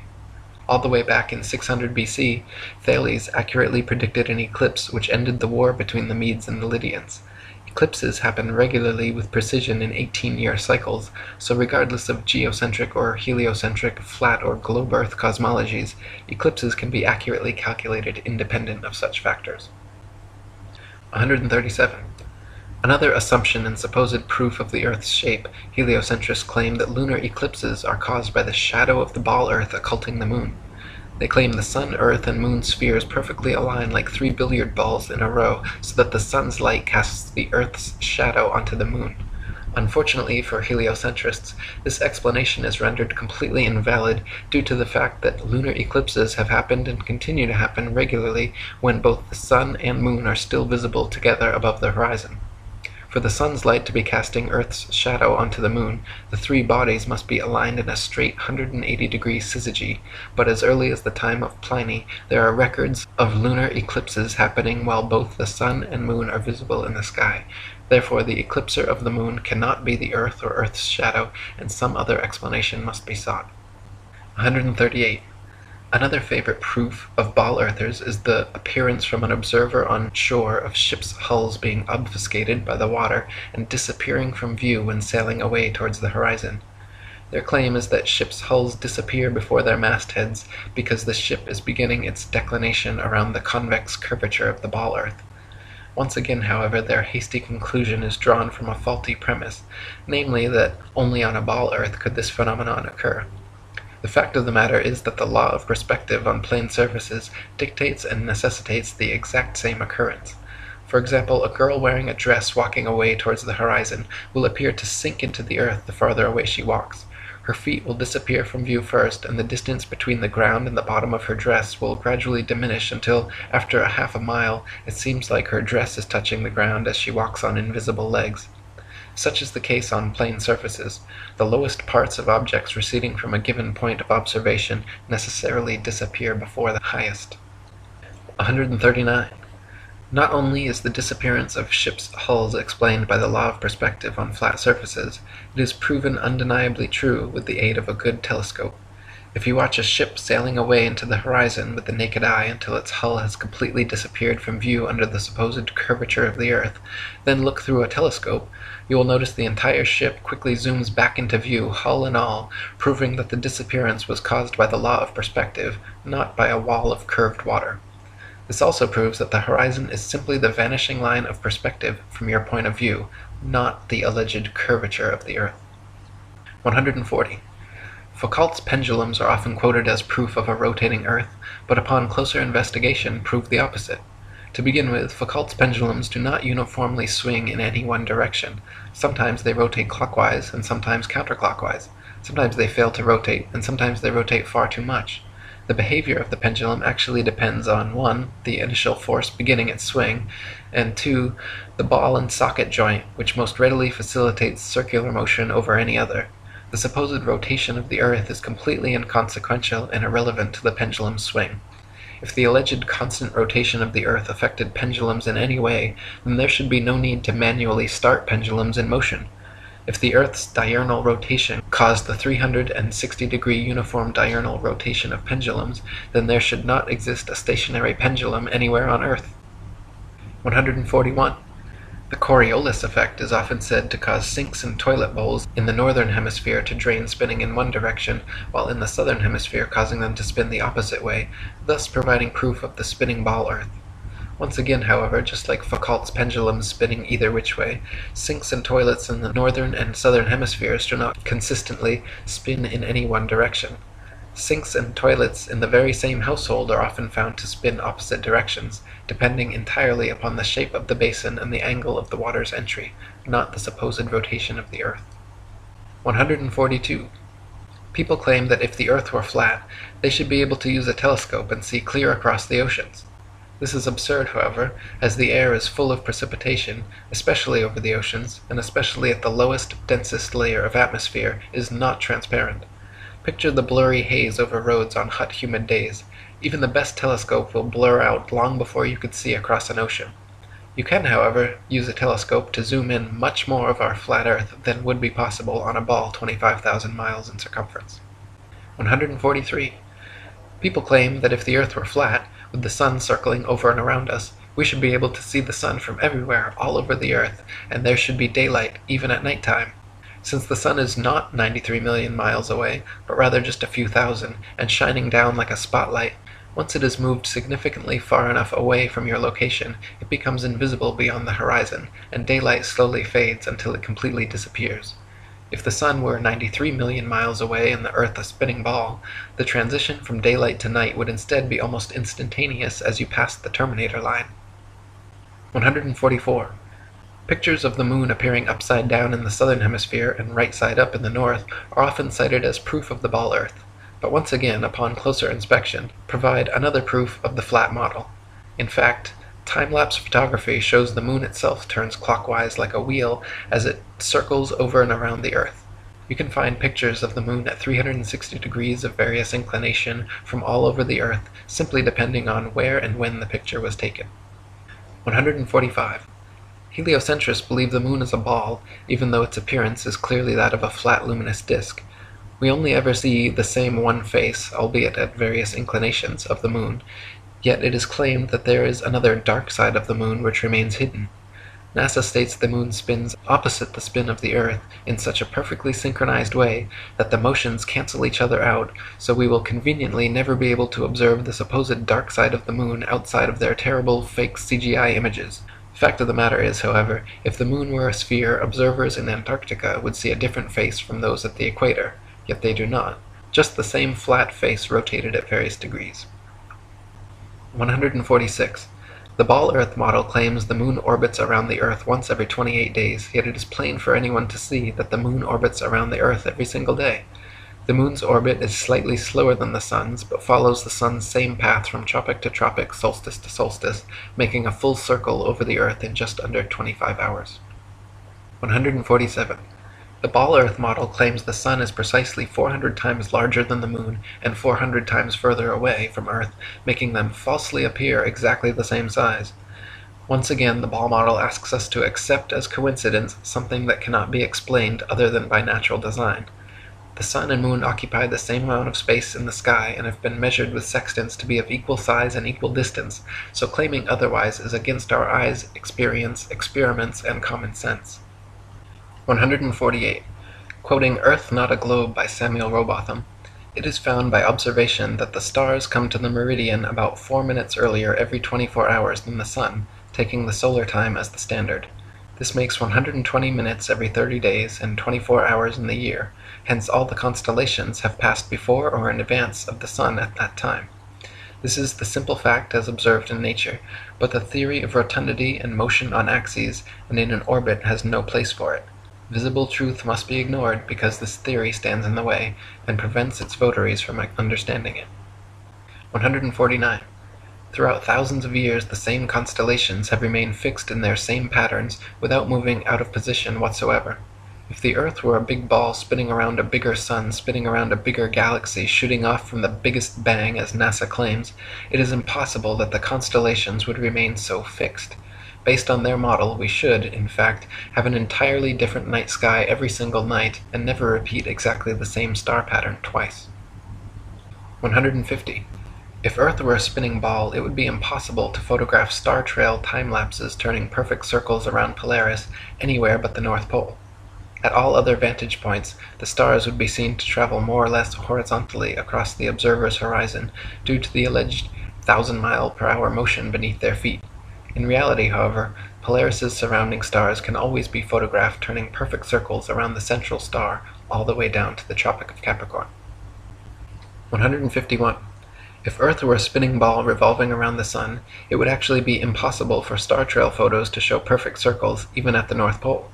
Since the Earth is also allegedly moving 67,000 miles per hour around the Sun moving 500,000 miles per hour around the Milky Way, and the entire galaxy going 67 million miles per hour, these four contradictory motions would make star trail time lapses all show irregular curved lines. 152. In 2003, 3 university geography professors collaborated in an experiment to prove that the state of Kansas is indeed actually flatter than a pancake. Using topographical geodetic surveys covering over 80,000 square miles, it was determined that Kansas has a flatness ratio of 0.9997 over the entire state, while the average pancake, precisely measured using a confocal laser microscope, comes in at 0.957, making Kansas thereby literally flatter than a pancake. 153. Quoting Reverend Thomas Milner's Atlas of Physical Geography, we find that vast areas exhibit a perfectly dead level, scarcely a rise existing through 1,500 miles from the Carpathians to the Urals. South of the Baltic, the country is so flat that a prevailing north wind will drive the waters of the Stettiner Half into the mouth of the Oder, and give the river a backwards flow 30 or 40 miles. The plains of Venezuela and New Granada in South America, chiefly on the left of the Orinoco, are termed llanos, or level fields. Often, in the space of 270 square miles, the surface does not vary a single foot. The Amazon only falls 12 feet in the last 700 miles of its course. The La Plata has only a descent of 1/33 of an inch per mile. 154. The Felix Baumgartner Red Bull Dive outside camera shows the same amount of curvature of Earth from surface level to jump height, proving it to be a deceiving fish-eyed wide-angle lens, while the inside regular camera shows a perfectly flat horizon eye level at 128,000 feet, which is only consistent with a flat plane. 155. Some people claim to have seen the curvature of the Earth out their airplane windows. The glass used in all commercial airplanes, however, is curved to remain flush with the fuselage. This creates a slight effect mixed with the confirmation bias people mistake for being the alleged curvature of the Earth. In actuality, the fact that you see the horizon at eye level at 35,000 feet out both port and starboard windows proves the Earth is flat. If the Earth were a ball, no matter how big, the horizon would stay exactly where it was, and you would have to look down further and further to see the horizon at all. Looking straight out the window at 35,000 feet, you should see nothing but outer space from the port and starboard windows, as the Earth and horizon are supposed to be below you. If they are visible at eye level outside both windows, it's because the Earth is flat. 156. People also claim to see curvature in GoPro or other high-altitude camera footage of the horizon. While it is true that the horizon often appears convex in such footage, it just as often appears concave or flat depending on the tilt and movement of the camera. The effect is simply a distortion due to wide-angle lenses. In lens-corrected and footage taken without wide-angle technology, all amateur high-altitude horizon shots appear perfectly flat. 157. If gravity magically dragged the atmosphere along with the spinning ball Earth, that would mean the atmosphere near the equator would be spinning at over 1,000 miles per hour. The atmosphere over the mid-latitudes would be spinning around 500 miles per hour, and gradually slower to the poles, where the atmosphere would be unaffected at 0 miles per hour.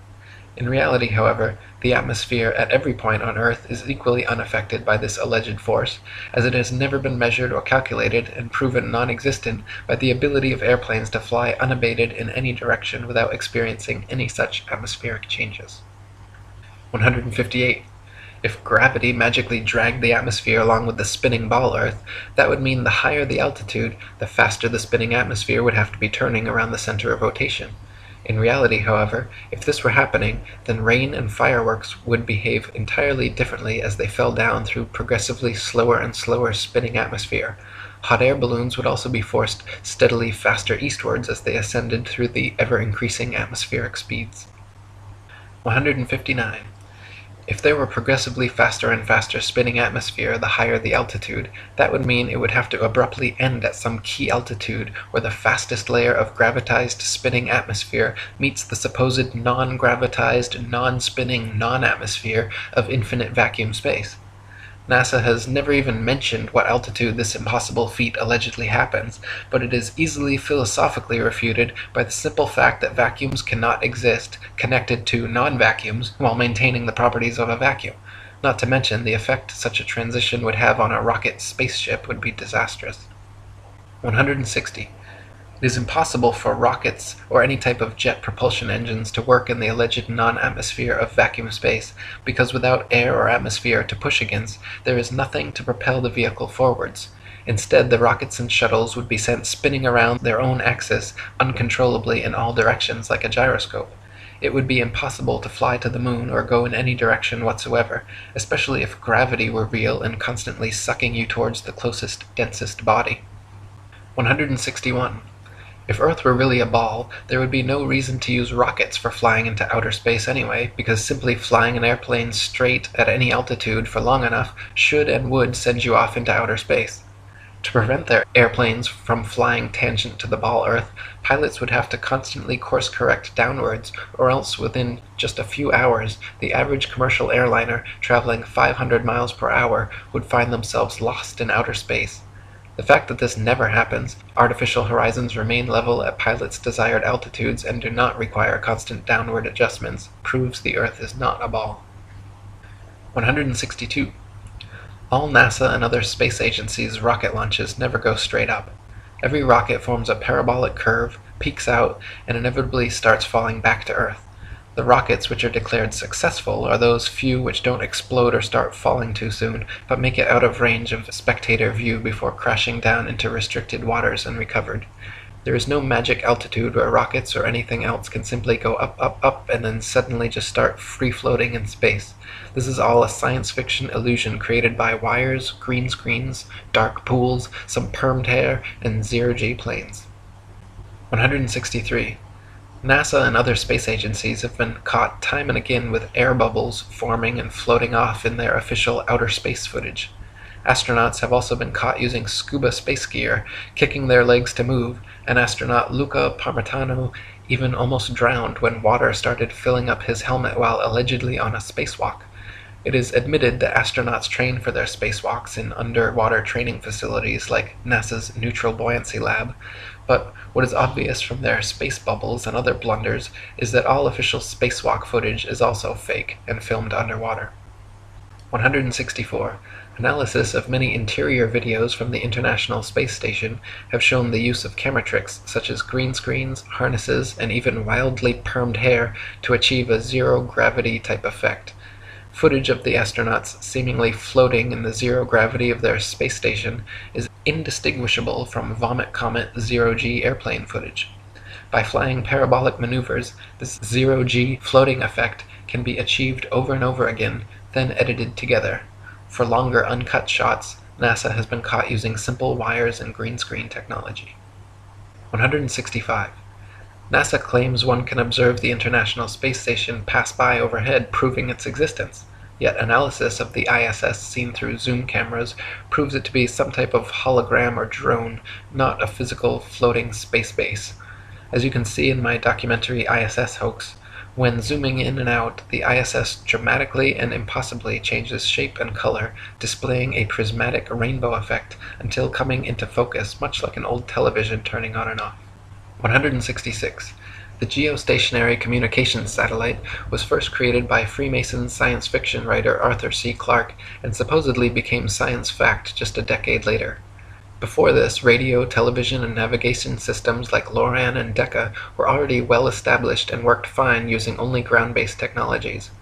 Nowadays, huge fiber-optic cables connect the internet across oceans, gigantic cell towers triangulate GPS signals, and ionospheric propagation allows radio waves to be bounced all without the aid of the science fiction bestseller known as satellites. 167. Satellites are allegedly floating around in the thermosphere, where temperatures are claimed to be upwards of 4,530 degrees Fahrenheit. The metals used in satellites, however, such as aluminum, gold, and titanium, have melting points of 1,221, 1,948, and 3,034 degrees respectively, all far lower than they could possibly handle. 168. So-called satellite phones have been found to have reception problems in countries like Kazakhstan with very few cell phone towers. If the Earth were a ball with 20,000 plus satellites surrounding, such blackouts should not regularly occur in any rural countryside areas. 169. So-called satellite TV dishes are almost always positioned at a 45-degree angle towards the nearest ground-based repeater tower. If TV antenna were actually picking up signals from satellites 100 plus miles away in space, most TV dishes should be pointing more or less straight up to the sky. The fact that satellite dishes are never pointing straight up, and almost always positioned at a 45-degree angle, proves they are picking up ground-based tower signals and not outer space satellites. 170. People even claim to see satellites with their naked eyes, but this is ridiculous considering they are smaller than a bus and allegedly 100 plus miles away. It is impossible to see anything so small that far away. Even using telescopes, No one claims to discern the shape of satellites, but rather describes seeing passing moving lights, which could easily be any number of things, from airplanes to drones to shooting stars or other unidentified flying objects. 171. NASA claims there are upwards of 20,000 satellites floating around Earth's upper atmosphere, sending us radio, television, GPS, and taking pictures of the planet. All these supposed satellite pictures, however, are admittedly composite images edited in Photoshop.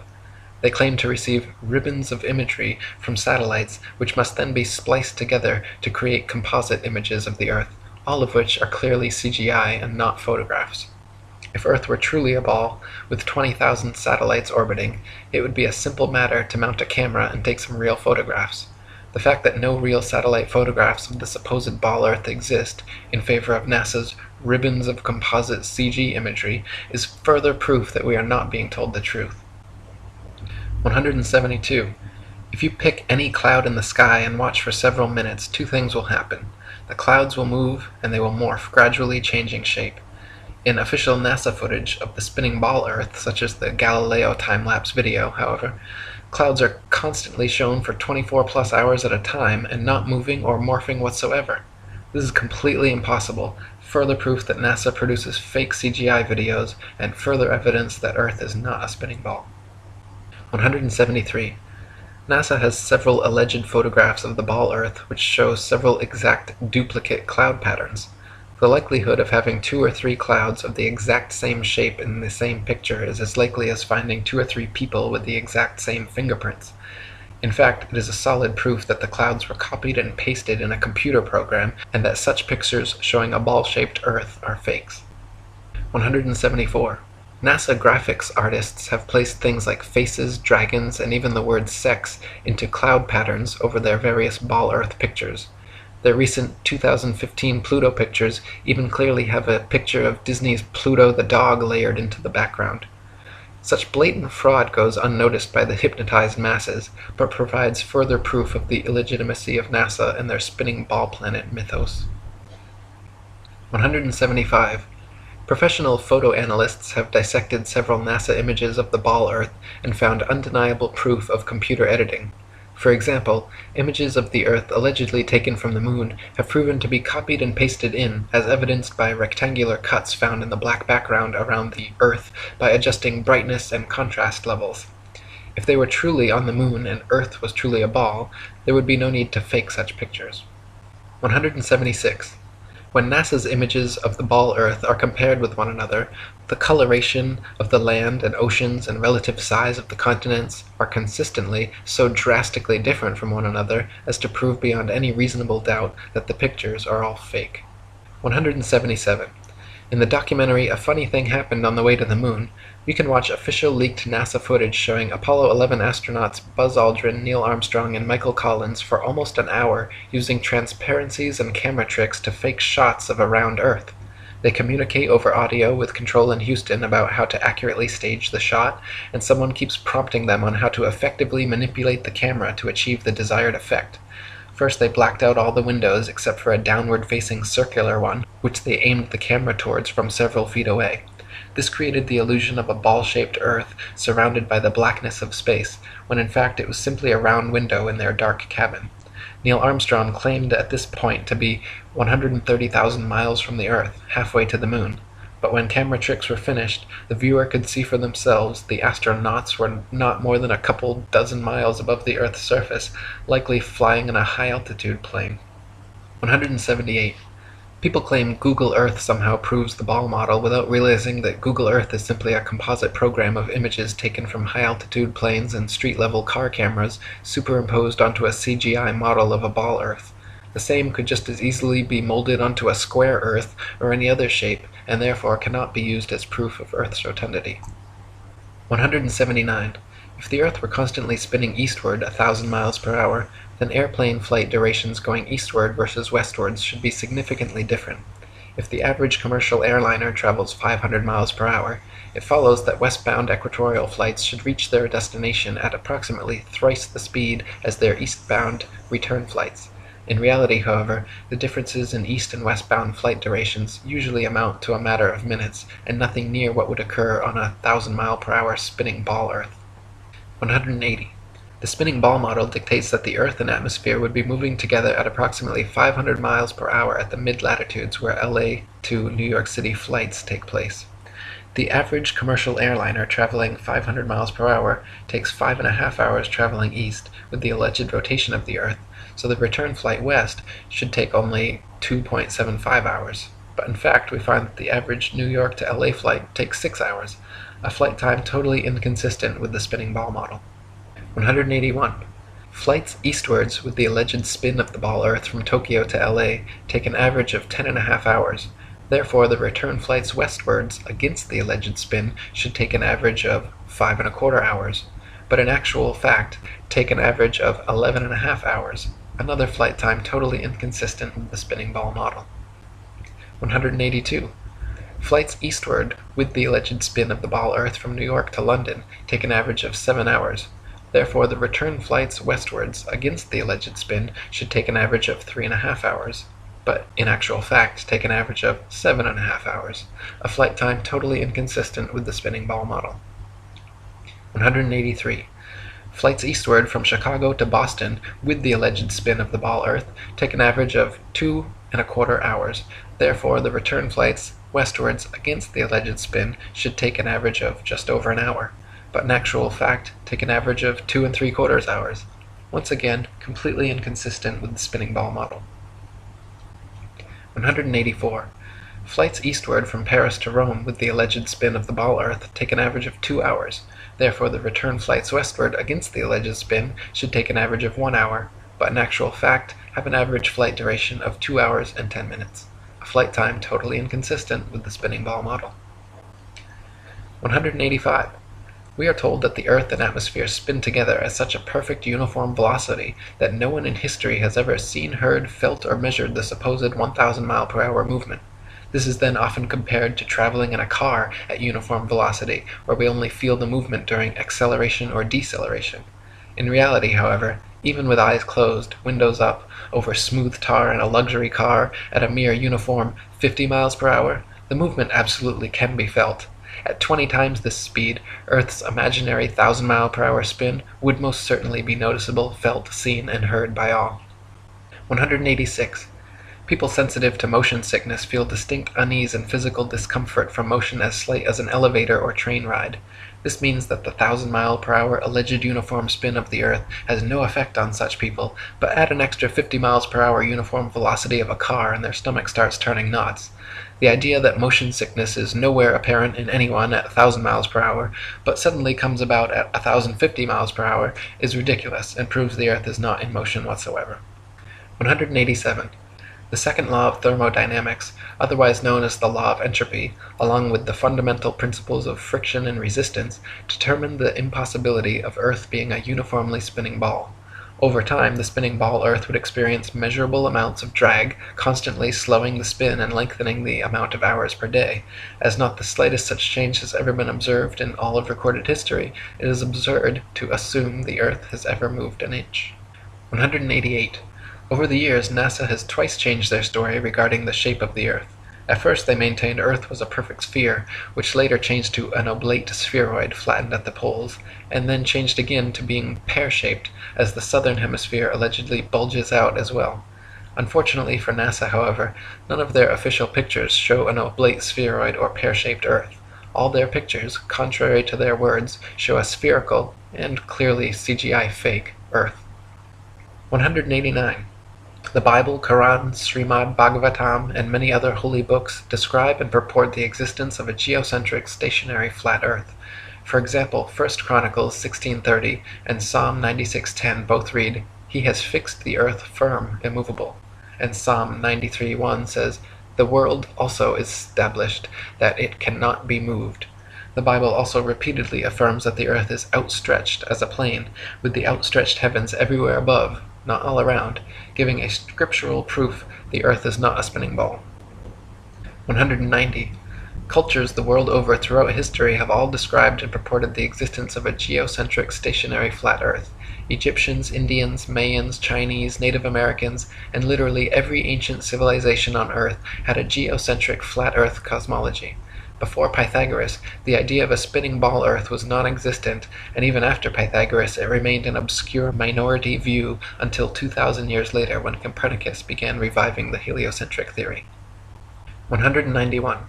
From Pythagoras to Copernicus, Galileo and Newton to modern astronauts like Aldrin Armstrong and Collins, to Director of NASA and Grand Commander of the 33rd Degree, C. Fred Klangknecht, the founding fathers of the spinning ball mythos have all been Freemasons. The fact that so many members of this, the largest and oldest secret society in existence, have all been co-conspirators bringing about this literal planetary revolution is beyond the possibility of coincidence and provides proof of organized collusion in creating and maintaining this multi-generational deception. 192.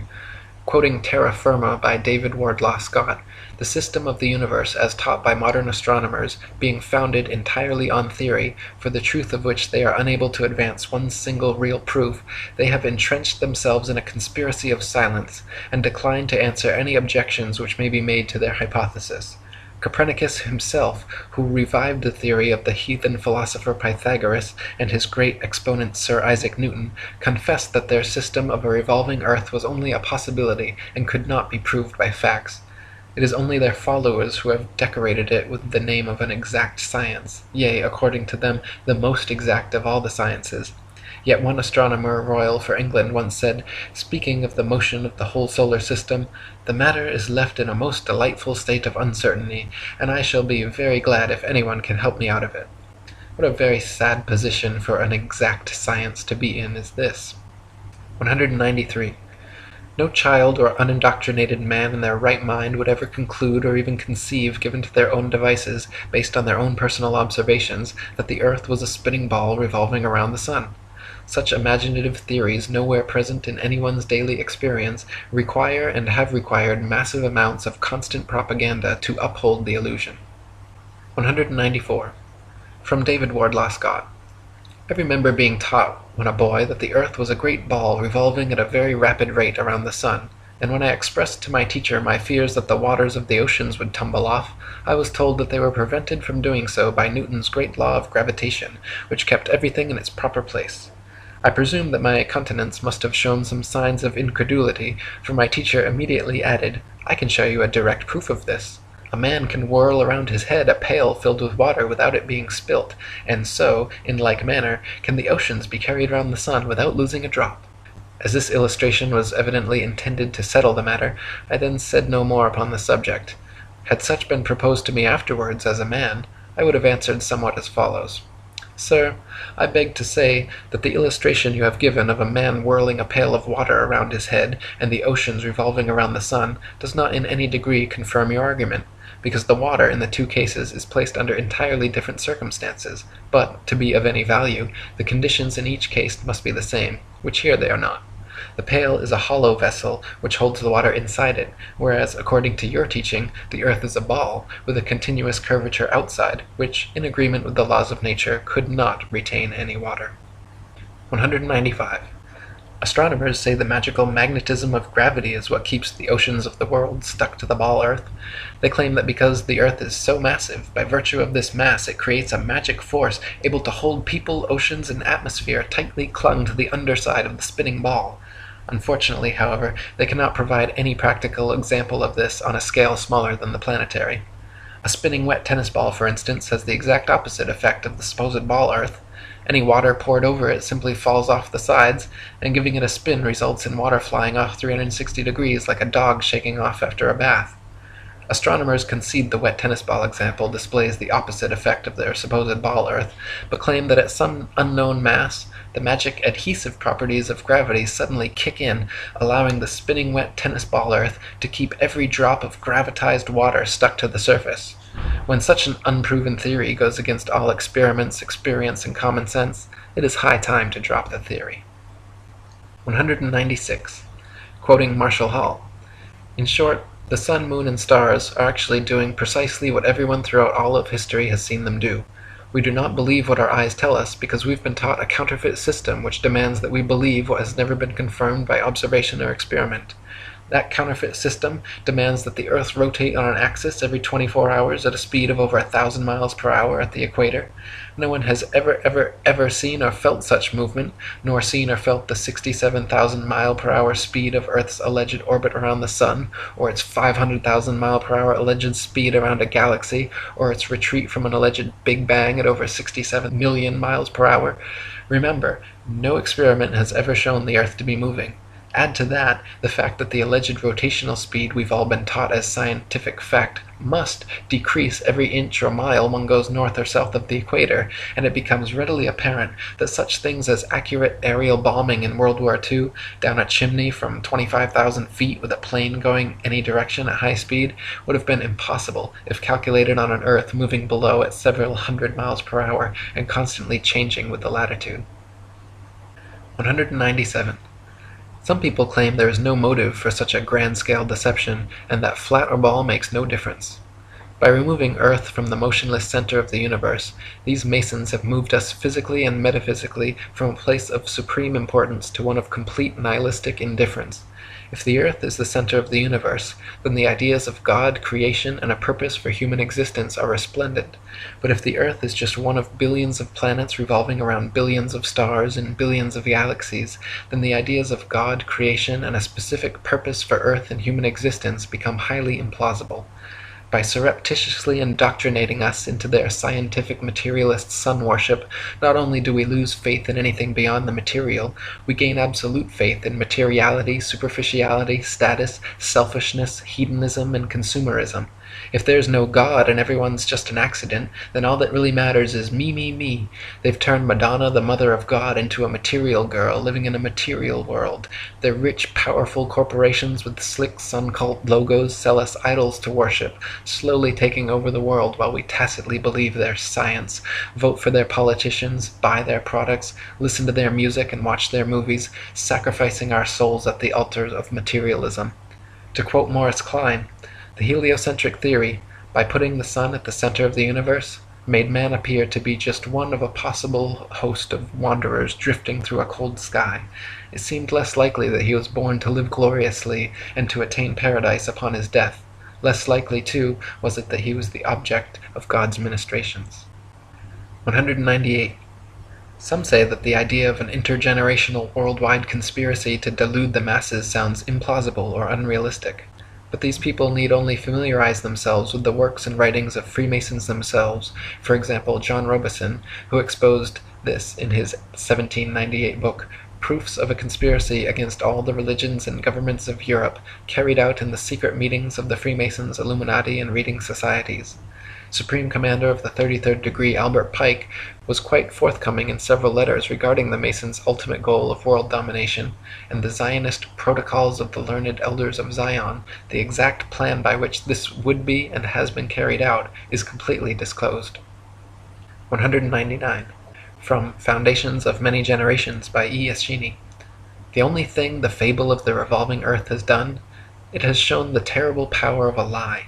A lie has the power to make a man a mental slave, so that he dares not back the evidence of his own senses.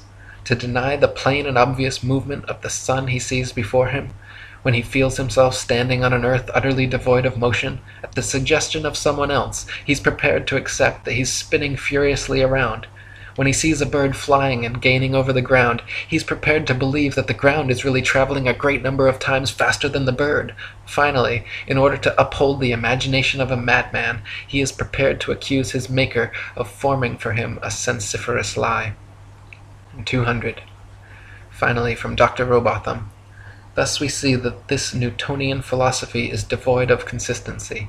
Its details are the result of an entire violation of the laws of legitimate reasoning, and all its premises are assumed. It is, in fact, nothing more than an assumption upon assumption, and the conclusions derived therefrom willfully considered as things proved, and to be employed as truths to substantiate the first and fundamental assumptions. Such a juggle and jumble of fancies and falsehoods, extended and intensified as in theoretical astronomy, is calculated to make the unprejudiced inquirer revolt with horror from the terrible conjuration which has been practised upon him, to sternly resolve to resist its further progress, to endeavour to overthrow the entire edifice, and to bury in its ruins the false honours which have been associated with its fabricators, and which still attach to its devotees. For the learning, the patience, the perseverance, and devotion for which they have ever been examples, honour and applause need not be withheld, but their false reasoning, the advantages they have taken of the general ignorance of mankind in respect to astronomical subjects, and the unfounded theories they have advanced and defended, cannot be otherwise than regretted, and ought to be by every means possible uprooted. For more information about our flat Earth, read The Flat Earth Conspiracy by Eric Dubay, and visit atlanteanconspiracy.com and ifers.boards.net.